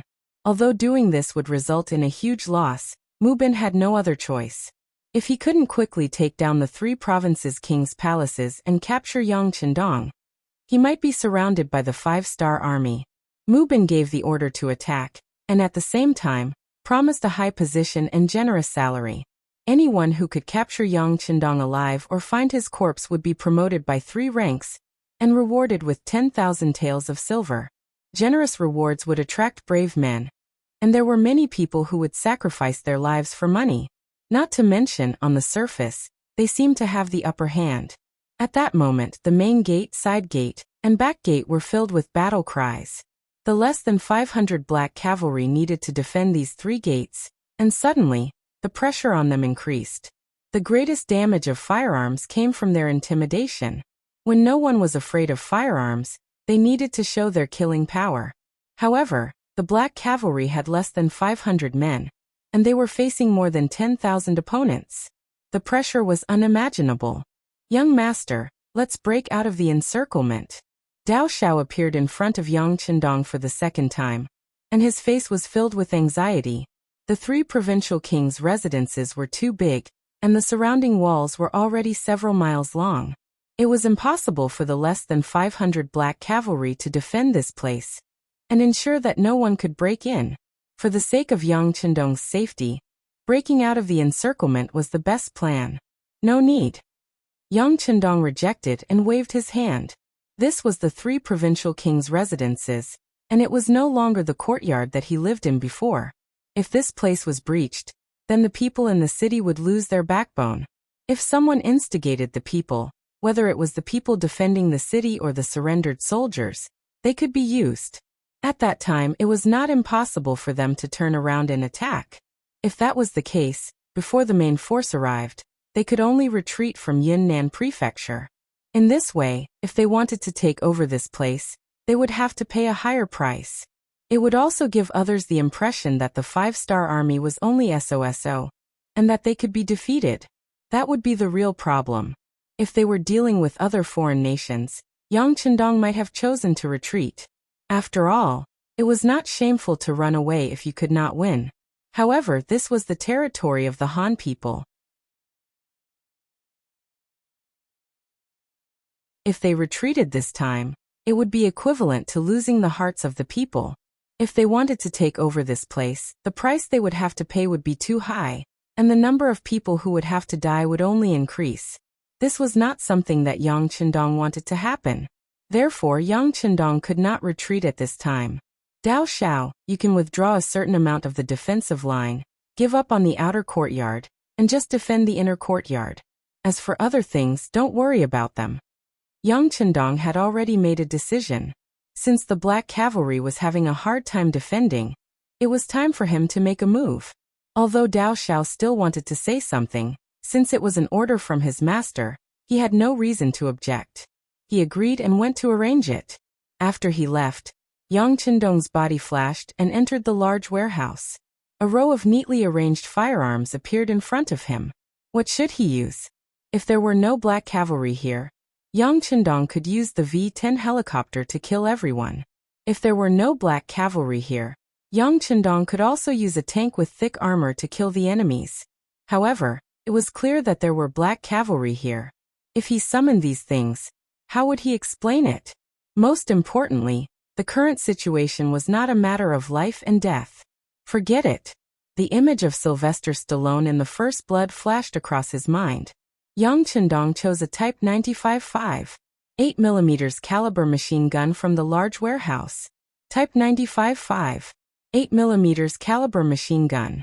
The empty weight of the gun was 3.95 kilograms, 840 millimeters long, and had a range of 600 meters.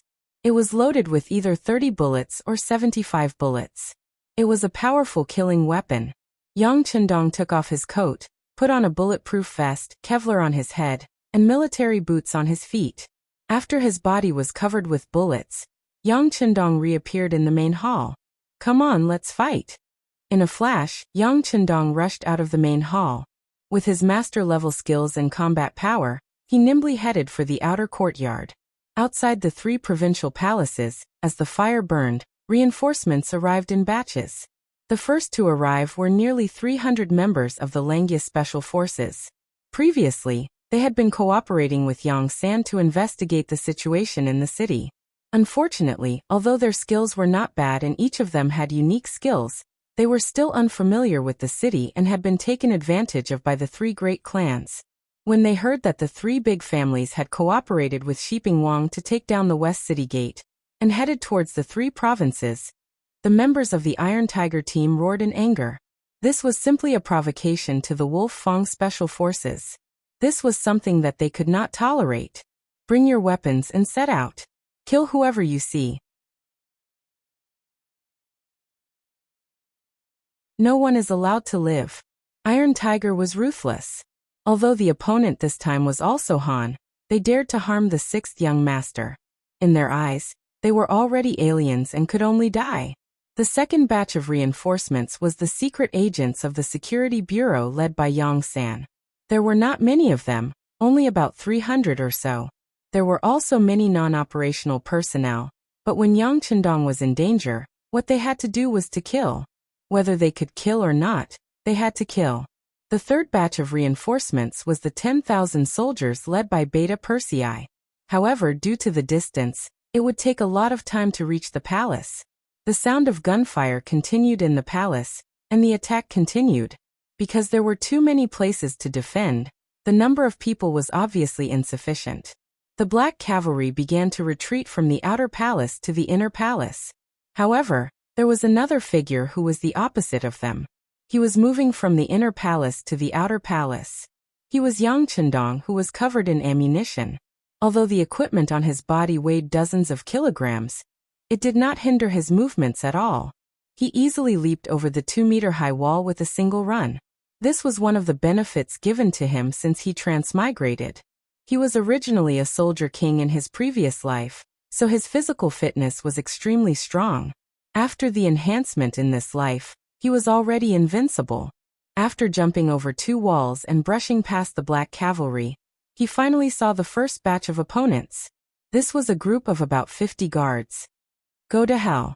Without any superfluous words, Yang Qindong raised his gun and fired. At this time, someone who could come to the palace of the 3 provinces with a sword in hand and an aggressive look was not an enemy. He really couldn't imagine who it could be. A magazine of bullets shot out as if they had eyes, not giving any opponent time to react. The sound of gunfire rang out, and their bodies fell to the ground. One after another, the team of 50 people only changed a magazine before they all died. Whoosh! With a flash of his figure, Yang Qindong had already left this place. His massacre had only just begun. In the later years, there were similar scenes in some movies and TV series, but they were often questioned by the so-called experts and beasts. How could a person fight against 10, 100, or even 1,000 people? This was simply unscientific. However, when they saw a hero confronting a regiment or even a division in a Western movie, they often opened their mouths and praised it, saying how realistic it was.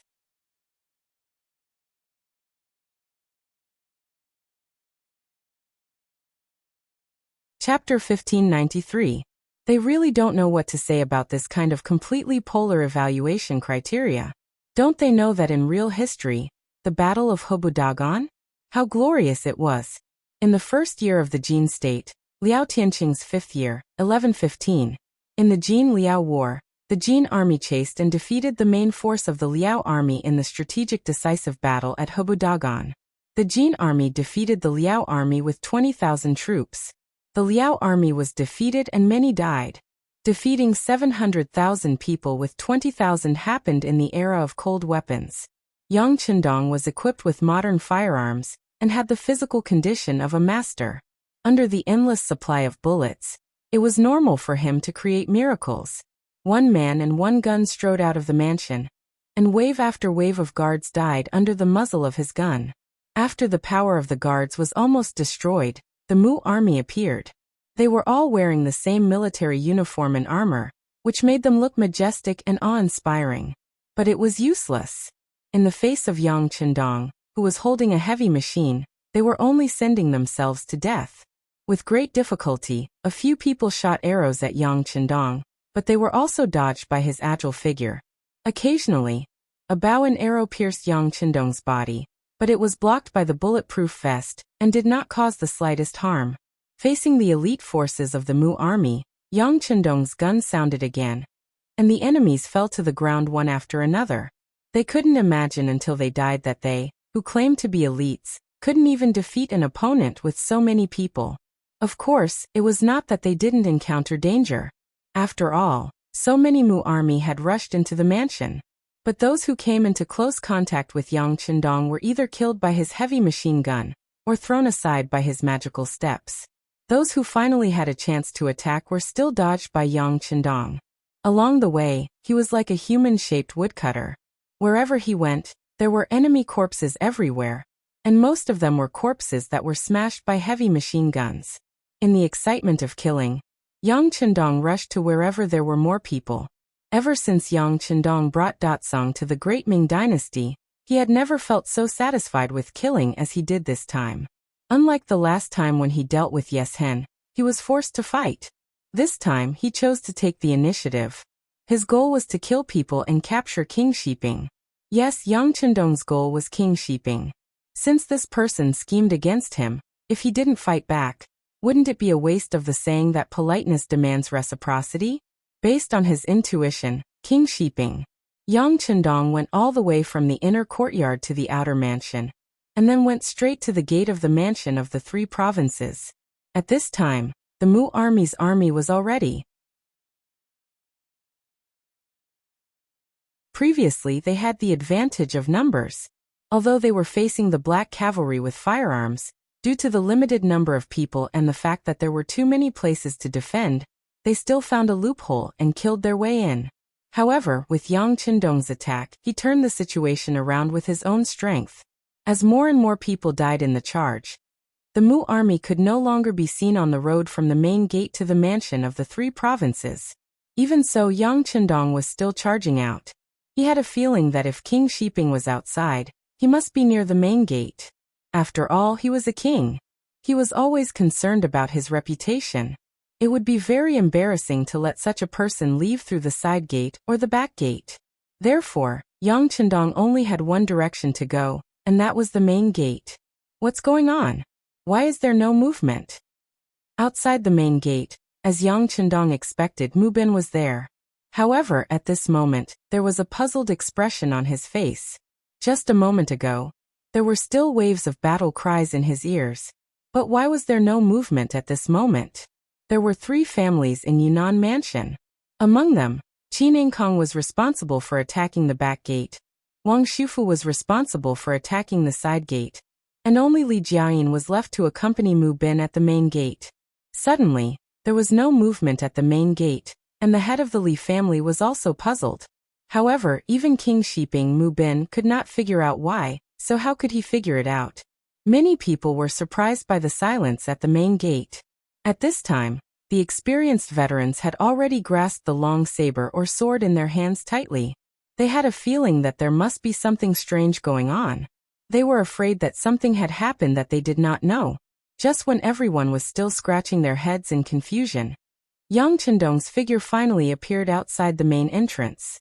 As soon as Yang Chendong appeared, more than a dozen arrows flew in front of him. Yang Chendong dodged most of them, but there were still 2 arrows stuck in his body. However, they were only stuck in his body. As Yang Chendong's body shook, the 2 arrows stuck in his bulletproof vest fell to the ground. At this moment, his face was also revealed in front of everyone. Bugnam of Gojoseon? Mu Bin's eyesight was very good, and he immediately recognized Yang Chendong's identity. The corner of his mouth opened, revealing 2 neat rows of teeth. Yang Chendong laughed and said, "You are King Mu Bin of Shiping." "That's me." Although Mu Bin's eyes were full of surprise, because he did not expect Yang Chendong to take the initiative to appear, and only one person, he was more excited. "This is Yang Chendong, the Bugnam of Gojoseon." Whether it is the Bai Ming Emperor or the Southern Ming Emperor, they both regarded him as a mortal danger. God knows how many times the 2 emperors thought about beheading this person in public, but they couldn't do it. And now the opportunity has come to him. Doesn't this mean that his chance to make a great contribution has come? Men, capture him and reward him handsomely. In his excitement, Mu Bin naturally said. In fact, without him saying anything, the soldiers around him had already jumped out and rushed toward Yang Chendong, who was standing there alone. "Go to hell." The muzzle of the heavy machine gun in his hand was raised, and there was a burst of gunshots. The more than 10 Mu family soldiers who rushed up were shot into sieves one by one, and they fell to the ground covered in blood. Even when they died, they couldn't close their eyes. The heavy machine gun's firing speed was too fast, and they didn't even have time to react. With a burst of gunshots, more than 10 people were killed. This scene also shocked the Mu family soldiers in front of the main gate. But they relied on the advantage of numbers and weren't too afraid. After all, Yang Chendong was only one person, and he only had one gun. Could he really kill hundreds of people present? "Continue to go. If you can't catch him alive, then catch him dead," Mu Bin said as he took a few steps back. In this kind of dangerous situation, he wouldn't foolishly rush to the front. After receiving the order, the Mu family's troops on the left and right continued to rush forward. Even the dozens of guards led by Li Jiayin also rushed forward with a loud shout. But everyone knows that this is the time to make a great contribution. Even if it's a little risk of death, it seems to be worth it. Good. Yang Chendong's expression didn't change. On the contrary, his eyes lit up a little. He was worried that these people would turn around and run away. In that case, it would be difficult for him to make everyone stay with his strength alone. But if they want to rush up, that's what he wants. Tut tut tut. Tut tut tut. The sound of heavy machine guns kept ringing. The rapid reloading that Yang Chendong had worked hard to practice now played a role. In less than a second, he could reload a new magazine. This gave people the feeling that his gun had an endless supply of ammunition. Wherever the muzzle of the gun was pointed at, soldiers fell one after another. In just a short 2 minutes, not only was no one able to hurt a single hair on Yang Chendong's body, but they also threw down more than 200 corpses. This result shocked everyone. Everyone used to only hear that Yang Xie's firearms were very powerful. But it was only very powerful. If they were really invincible in the world, then they would have already made a move on the great Ming dynasty. Why wait until now? In many people's view, Yang Xie's firearms should also have drawbacks, and as long as they relied on the advantage of numbers, it was still possible to make up for this shortcoming. In the end, everyone would be evenly matched. But now, when they saw the power of the firearms, they realized that they were too optimistic in the past. They were too ignorant. The power of the firearms was more than several times more powerful than they imagined. Seeing that so many soldiers had died in such a short period of time, Mu Bin's expression changed greatly. He was also a person who was used to seeing life and death. Over the years, he had fought countless big and small battles, but he had never seen such a powerful person. With his own strength, he had the combat power of a powerful army. Seeing that Yang Chendong still had a lot of ammunition on him, Mu Bin felt that things were not going to go well. His instincts kicked in again. He turned around and tried to escape from this place. A gentleman would not stand under a dangerous wall. Not everyone was like Yang Chendong, who was already the king, and was willing to take the lead in everything. You want to escape at this time? Stay with me. Yang Chendong had been paying attention to Mu Bin all the time. This was his main target. If he let this person escape, wouldn't his appearance this time be imperfect? A smoke grenade appeared in his left hand. He held his breath and threw the smoke grenade with his left hand. Then, a second, third, and fourth smoke grenades appeared one after another. The front gate of the three provinces' king, which was originally clearly visible, was soon surrounded by a cloud of smoke and dust. They could not see each other, and they could not see each other. It was especially chaotic. During this period, there were many violent coughs, which were stimulated by the smell of the smoke grenades. Yang Chendong, who had been holding his breath for a long time, was not affected at all. Instead, he turned his body again and quickly came behind Mu Bin, who was trying to escape. Then he reached out his left hand and grabbed at Mu Bin's neck.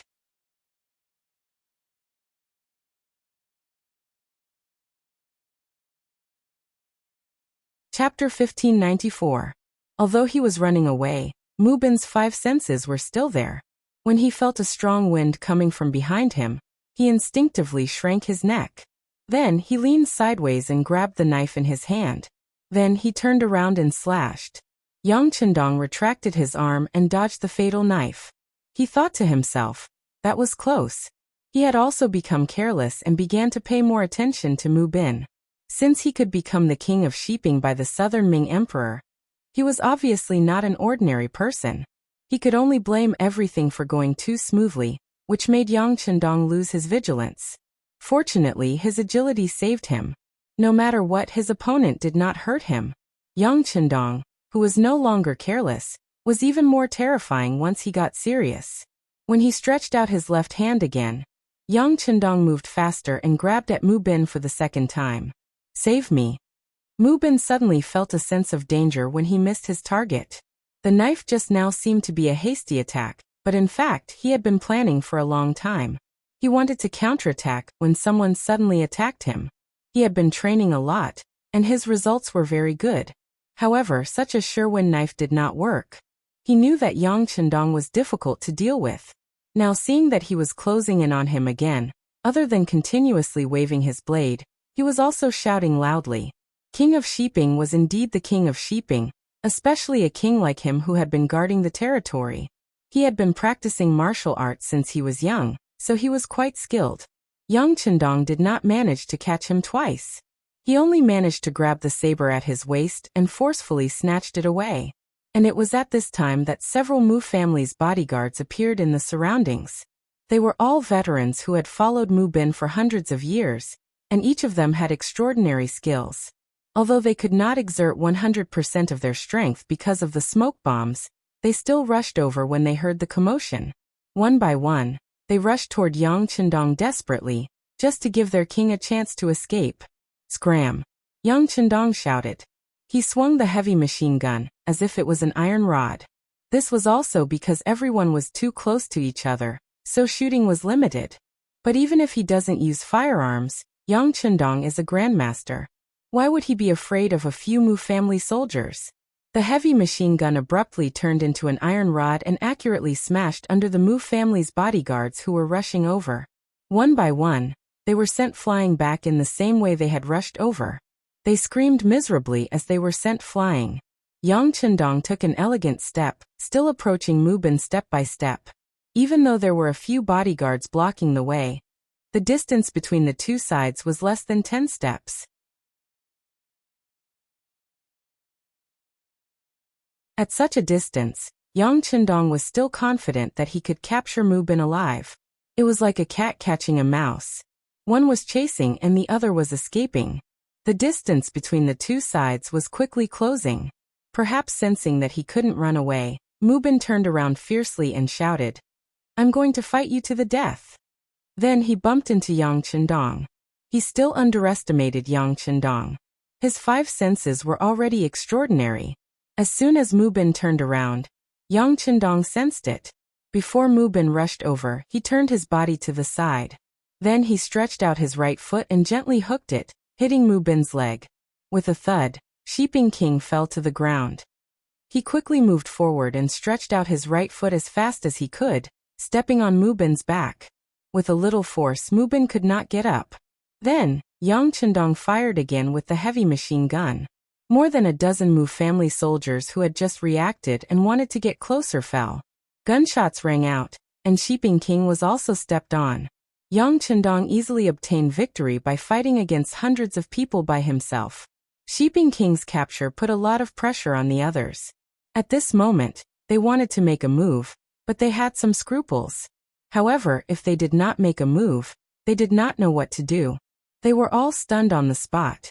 Let go of Shiping King. He is a king personally appointed by the Southern Ming Emperor. Are you trying to rebel? Seeing that they could not make a move, the head of the Li family, Li Jiayin, took the initiative to step forward. He stood on the moral high ground and criticized Yang Chendong, criticizing him. Son of a bitch. Yang Chendong did not even look at him. He gently hooked his right finger, and several bullets flew out from the muzzle. Each bullet hit Li Jiayin's body, leaving several bright red spots of blood. His body swayed again and again. Finally, Li Jiayin's arm swayed a few times in the air. Then he fell to the ground with a thud, dead. The head of the Li family, one of the 3 major families in Yunnan Prefecture, was shot to death just like that. This scene shocked the others. They stood still and did not dare to move. That was the head of the Li family. In the eyes of many civilians and soldiers, he was definitely a high and mighty figure. But now he was killed just because of a disagreement. Compared to that, they were nothing. After killing Li Jiayin, the others became well-behaved. Yang Chendong could finally breathe a sigh of relief. Yang Chendong was also a little tired after the massacre. After all, he was a human, not a god. Plus, with such heavy equipment on him, ordinary people would not be able to stand just running back and forth. Fortunately, he had a stronger physique than the others. Not long after, shouts came from behind him. Kill. Charge in and save the 6th young master. Following these shouts, a group of black cavalry rushed out from the main entrance. They were led by Ba Daojiang. Everyone's eyes were red, and each of them carried firearms. They looked like they had just walked out of a mountain of corpses and a sea of fire. Ba Daojiang only found out later that Yang Chendong was gone. Originally, he thought that he had gone to the telecommunications room. It was only when Director Wang Shan came to ask for instructions with a telegram from Yao Ingjun that Beta Persei found out that the young master was gone. There was no need for Ba Daojiang to explain what it meant for someone to disappear at this time. Ba Daojiang could imagine it. Previously, Yang Chendong had broken out alone and attracted the attention of the assassins. After that incident, Ba Daojiang blamed himself, thinking that he had not done his duty. Now that Yang Chendong had disappeared, one could imagine how anxious he was. After leaving the side entrance to Dao Shao and the back entrance to the other black cavalry, Ba Daojiang led hundreds of black cavalry to break out from the main entrance. Along the way, all he saw were the corpses of his enemies. He could imagine who had done it, so he was even more anxious. After all, Yang Chendong was only one person. If he discovered something unexpected, there would be no one to inform him. The more he thought about it, the more anxious he became. Ba Daojiang and the others charged faster and faster. Finally, they appeared at the main entrance and finally saw Yang Chendong. When they saw that the young master was safe and sound, and that there was a person under his feet, and that there were corpses all over the ground in front of the young master, Ba Daojiang heaved a sigh of relief. Then he led the black cavalry straight to Yang Chendong. The black cavalry also charged out.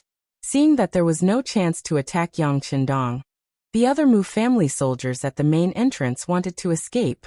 However, at this moment, gunshots rang out again. This time, they did not hit their bodies. Instead, they hit the air. If you don't want to die, stay where you are. Otherwise, the gun doesn't have eyes.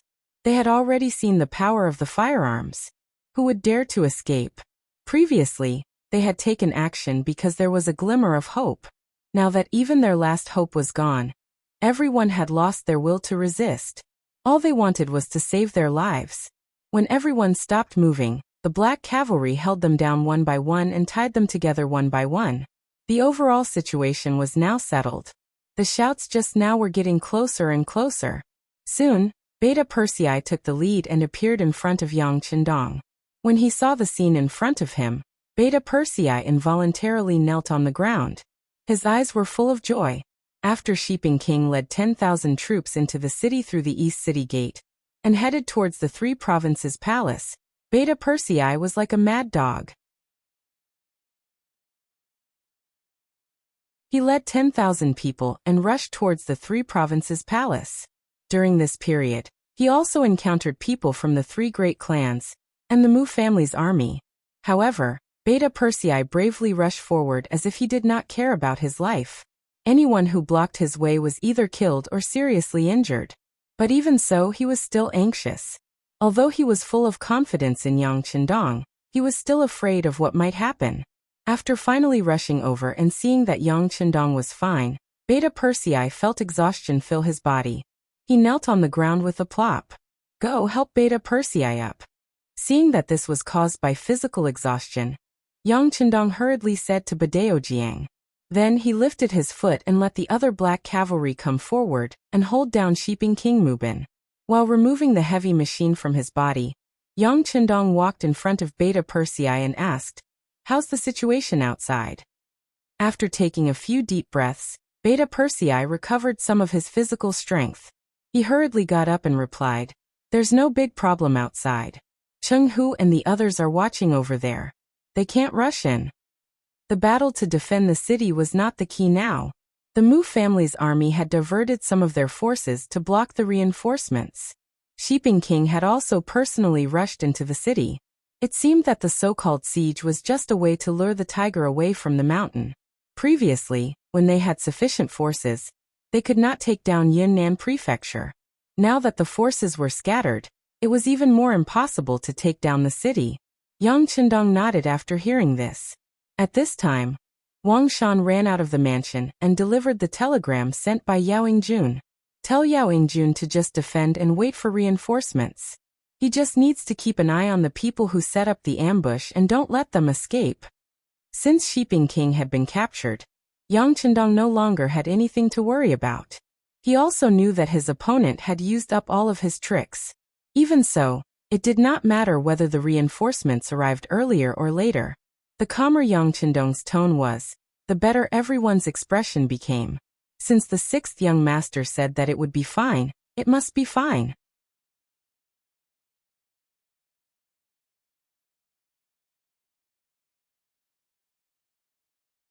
Chapter 1595. Yunnan Manor was truly Yang Qindong's blessed land. He had only stayed here for a few days, but he had already captured the king of three provinces, Zhu Huihua. Now, even the king of Shiping Mubin was also captured. One must know that it would be very difficult to capture these two kings if they were to go to war. Even if the enemy was crippled, they might not be able to capture these two kings. It had to be said that Yang Qindong was very successful as bait. With the capture of the king of Shiping, good news came one after another. Yang San, Tai Hu, and the others appeared one by one. They did not come empty-handed. They cooperated with Captain Dao Xiao to eliminate the Mu army that was attacking the side and back doors of the Wang mansion. They also captured some captives, such as Qin Inkong and Wang Shufu, the Qin family's patriarch of the three great families of Yunnan Manor. They were also among the captives. With these people arrested, the Southern Cloud Manor finally calmed down. After learning that the fastest reinforcements would arrive at Yunnan Manor at night, Yang Qindong said to everyone, "It's time. Everyone get ready to counterattack." It was time to counterattack. All the generals had excited expressions on their faces. These days, although their achievements were not small, if one looked carefully, they had always been passively taking a beating. They always had to wait for the other party to make the first move before they could react. This was not a good feeling, and it made everyone who was used to taking the initiative to attack very uncomfortable. Fortunately, this difficult time was about to pass. The main force of the five-star army was about to arrive, and they could finally launch a counterattack without any scruples. Yunnan Manor began to get busy. Yang Chenjiang led Beta Persei, Yang San Taihu, and the others to begin to formulate a counterattack plan. Outside the city, Lufji, who was still attacking the city, did not know what was happening inside the city. The West Gate, which was originally captured by the Mu army, had long been recaptured by the five-star army. At this point, the news outside the city was completely cut off. Ravji was still leading his troops to attack the city. In order to protect Shiping King who was in the city, the forces attacking the city were very aggressive. In just 4 hours they had launched several attacks and lost more than 8,000 generals. In addition, there were also countless casualties. Seeing that there were only about 10,000 soldiers left, Ravji's expression turned ugly. He looked at Wu Yingtu and asked, "General Wu, do you have any ideas?" "My ass." Wu Yingtu, who was in a very bad mood, said angrily. Even though he was the Miao King, Wu Yingtu had not been doing well all these years. Firstly, there were too few Miao people, especially the young ones. Unlike the Han people, where a new batch would be born very quickly after the first batch was killed, the Miao people had a very small population, so their growth cycle was naturally very long. In order to fight for more benefits for the Miao people, Wu Yingtu had brought all the young people in the tribe out, all for the sake of fighting for more benefits. This was the last of his strength in the Miao people. However, in this battle, 70% of his 10,000 brave Miao soldiers died. Now there were only 3,000 Miao people left, and more than 1,000 of them were injured. This result made him very depressed. So what if they won this battle? With this small number of people, when they split the benefits later, what he would get would be next to nothing. The drastic reduction in strength made Miao Yingtu very unhappy. When he heard Rajiv ask him, it would be strange if he had a good attitude. Rajiv had no other choice. He had only asked, but he did not expect to hear such an answer. His expression was very ugly, alternating between red and white. In the end, he did not say anything and left. At this moment, in Rajiv's eyes, Miao Yingtu had already formed a concept, that was a person who was not worth his time. Men, get on a horse and contact young Master Mu. Ask for instructions on what to do next. Also, stop the siege for now. Rajiv was able to get to where he was today, because he was a man with brains. After continuously attacking the city for more than 4 hours, not only did he fail to take down the city, he also suffered heavy losses. More importantly, he only had about 10,000 soldiers left. This made him have no choice but to consider his next step carefully. He even suspected that King Shiping did this on purpose, so that he could use the war to deplete his strength. If it was in the past, Rajiv would not be so anxious. He had the kingdom of Bangla as his backer. Without a source of soldiers, he could just recruit new ones. After a period of training, there would be an army that could fight. But now, even the king had surrendered. He no longer had a backer and a source of soldiers. In such a situation, every death meant one less person. He didn't know when he would be able to replenish his men. He had no choice but to think about it carefully. Also, why was there no movement in the city after more than 4 hours? Didn't King Shiping already arrange everything? Then what was all this about? He desperately wanted to know, so he arranged for someone to ask Mukong. Rajiv was not the only one who did not know that King Shiping had been captured by Yang Chendong. Even Mutsong did not know. At this moment, he was still in the forest, waiting for Yao Yingjun to appear. However, after the death of Jiang Wuqing and 5,000 cavalrymen, Yao Yingjun was clearly afraid, and did not move forward. This was good too. Mutsong was also happy to have some peace. He was waiting for good news from Yunnan Manor.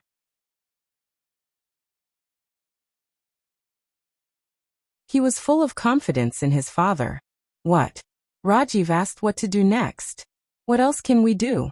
Of course, we have to continue the siege. Tell him that the timing is not right, so my father did not make a move. That's why he has to go all out. If we don't attract the attention of the defenders, how can my father carry out his plan? Mutsong was resting against a tree when he was disturbed by the people sent by Lavajai. He immediately spoke with disdain. The men returned resentfully. When these words reached Rajiv's ears, he was stupefied. Then he reflected on himself. Could it be that the siege was not successful, and King Shiping did not see the right opportunity to make a move? If that was the case, he would have to work hard to continue the siege. Rajiv made a decision, or rather, he could only obey his decision. He went to find Wu Yingtu again to discuss the siege. Unfortunately, he was directly rejected this time. He was so angry that he cursed as soon as he left the tent. Wu Yingtu, this general will definitely tell young Master Mu about what you did. Don't think about fighting for something good in the future. Humph.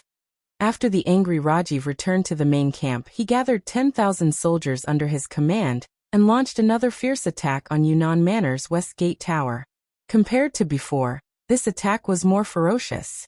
It was obvious that he wanted to use the army to suppress the city and create enough conditions for King Shiping to make a move. Rajiv, who thought he was doing the right thing, did not know that the 5-star army's real reinforcements were less than 10 li away from Yunnan Manor south. The first reinforcements were known as the King of Cavalry, the world's first cavalry army. After receiving Yang Chendong's telegram, each soldier was equipped with 4 horses and galloped out of Mount Liang under the lead of Army Commander Tian Hu. Along the way, they did not enter the city but took a detour. When the black mass of cavalry passed by, the soldiers of the 3 provinces in each city closed their doors and did not come out. The might of this cavalry was so fierce that it gave people a feeling of invincibility from afar. It was already fortunate that they didn't attack their cities. Who would take the initiative to find trouble with them? Because there was no one to stop them. The world's first cavalry army moved faster and faster. Finally, after each of the riders had almost run 2 horses to death, they saw Yunnan Manor in the distance.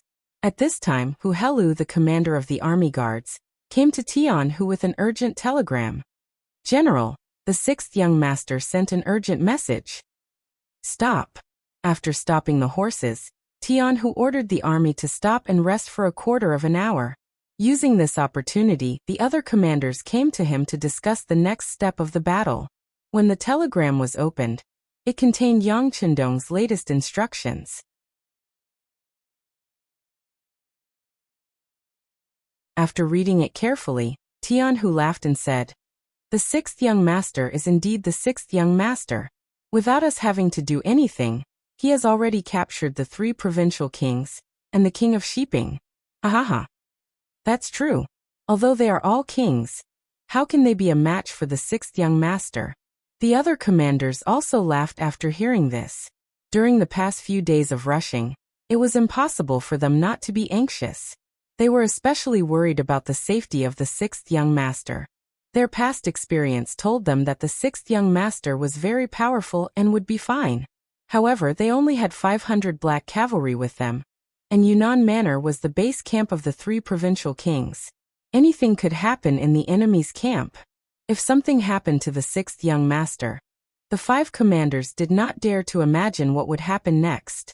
Before the 6th young master left, he had already decided that the eldest crown prince, Yang Bo, would take over his position. However, could a 10-year-old child really lead them? What if someone was not convinced? After all, the Yangxia was too big. It was so big that no country, force, or ethnic group could compare with it since ancient times. Would anyone have the confidence to let a 10-year-old child manage such a big country? At that time, it was possible that the huge Yang family would fall apart in an instant. If that was the case, where should they go from here? Even if they obeyed the young master's orders, they would have to fight with their former colleagues. In that case, the only thing that would be lost was the strength of the Yangxia. If that was the case, it would be very difficult for the Yangxia to develop in the future.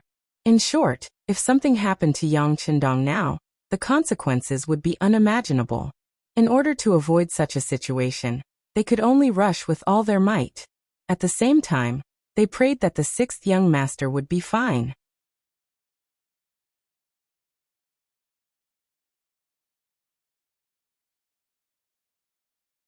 Chapter 1596. Now that they had received the latest telegram from Yang Chendong, they could finally breathe a sigh of relief. While they breathed a sigh of relief, they began to think about how to make a contribution. More importantly, they were thinking about how to deal with those who wanted to go against the 6th young master. Alright, everyone has read the contents of the telegram.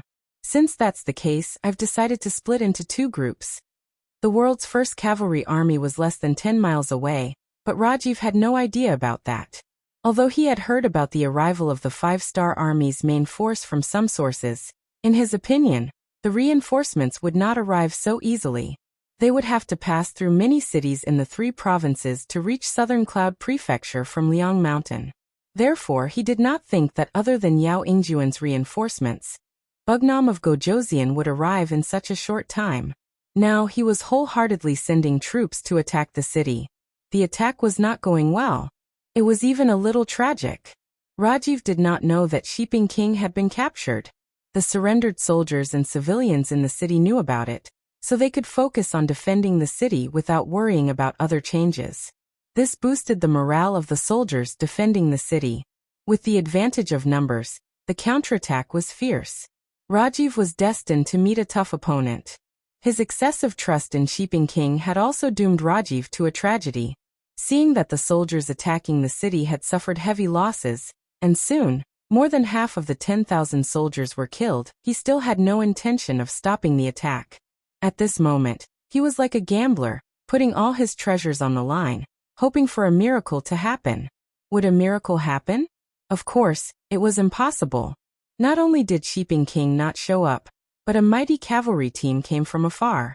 They were wearing light green military uniforms and black armor. Each of them had 2 horses. While they were still far away, the battle cries could be heard. Is Shiping King here? The excited Rajiv raised his eyes and looked. He was very excited. No one answered him because the others did not know how King Shiping's army was dressed. However, someone in the crowd recognized him. He was King Miao Wuing-tu. In the past, when he followed Zhu Huichen, he had dealt with the Mu family army. Naturally, he knew what the other party was like. Let's not talk about whether or not they had that many cavalry troops. Just from their appearance alone, they didn't look like one at all. Instead, they looked like the legendary 5-star Army's cavalry. It had long been rumored that the regular 5-star Army wore military green uniforms. This was very different from the military uniforms that were either black, gray, or even yellow. Because of this, Wu Yingtu's expression changed drastically. Not to mention, Wu Yingtu had once fought with the 5-star Army, but he had been defeated and fled. Could it be that the reinforcements from the 5-star Army have really arrived? But how could they be so fast? Doubts arose in his heart, but he quickly suppressed them because he knew that this was not the time to be conflicted. It was the time to make a choice. If the reinforcements from the 5-star Army really came, then they would not be a match for the enemy with their current strength. In fact, when the infantry faced the cavalry, the idea of survival instantly occupied the highest point. Then his gaze fell on Rajiv. Perhaps his only chance of survival depended on this person. Wu Yingtu was already having second thoughts. Rajiv did not know about this at all. He was still looking forward to the cavalry's arrival. Surround him. It's this Rajiv. He overestimated himself and wants to become an enemy of Bugnam of Gojoseon. Men capture him. Kill anyone who resists. Since he had decided to live, Wu Yingtu did not care about whether he was a comrade or not. He only knew that if he captured this person and presented him to the 5-star Army, there might be a way to survive. Wu Yingtu led 3,000 Miao soldiers and suddenly attacked, catching Rajiv off guard. Seeing that many of his soldiers were killed by the Miao soldiers, he was furious. He roared loudly, "Wu Yingtu, are you trying to rebel? Can't you see that the king of Shiping is already here with his cavalry? What are you trying to do? Open your dog eyes and see clearly. How is that king of Shiping's cavalry? It's clearly the reinforcements from the 5-star Army. Even now, do you still place your hopes on Mu Bin? Can't you see that he's trying to weaken our strength? It's hateful that you're so badly injured, but you still don't understand. I really don't know how you survived all these years." Facing Rajiv's questioning, Wu Yingtu was not afraid at all. Instead, he shouted and questioned Rajiv. Rajiv didn't care about making use of them anymore. He was more concerned about who the cavalry belonged to. When he heard Wu Yingtu say that it was the reinforcements from the 5-star Army, his expression changed greatly. At this moment he did not want to be entangled with Wu Yingtu and the Miao soldiers. He only wanted to escape as soon as possible. Escaping was more important. You still want to leave? Do you think you can leave? He knew that if he did not capture Rajiv, once the 5-star army caught up, he would not have a good ending. So how could he give up on his only hope of survival? Everyone kill. Capture Rajiv alive and present him to the 5-star army. There will be a great reward. With a loud shout, Wu Yingtu took the lead and rushed forward with his ghost head blade. With a few slashes, he cut down several soldiers and got closer and closer to Rajiv. You're courting death. Seeing his soldiers being cut down one by one, Rajiv became anxious. He knew that if he did not kill Wu Yingtu, he would not be able to escape. He simply rushed over with his spear. Before the world's first cavalry army's 4th and 5th divisions arrived, the battle had already turned into a mess. The 4th Division commander Suda and the 5th Division commander Yu Zhong glanced at each other. They didn't have any intention of taking action. They just ordered the cavalry to surround the scene. In short, they couldn't let the enemy who wanted to deal with the 6th young master escape. The battle in the field was still ongoing. Because of the number of soldiers and the premeditated plan, the Miao army gradually gained the upper hand. At this time, Wu Yingtu was leading 6 of his soldiers to surround Rajiv. As expected of the great general of Banka, Rajiv's personal strength was not bad. In just a short while, no less than 6 or 7 Miao soldiers had died under his spear. However, even a tiger could not withstand a pack of wolves. After a long battle, Rajiv finally felt that his strength was running out. It was also at this time that Miao Yingtu's ghost head blade arrived and landed on the body of the spear. Under the powerful force, the spear flew out of Rajiv's hand. Without a weapon, Rajiv could only dodge left and right without any ability to counterattack. If he kept defending, he would definitely lose. After a few more rounds, Rajiv was careless and his left arm was chopped off. He immediately let out a blood-curdling scream as he lost his balance and fell to the ground.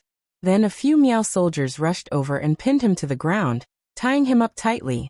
Rajiv was captured. Seeing that the situation was over, the soldiers under his command abandoned their weapons and surrendered.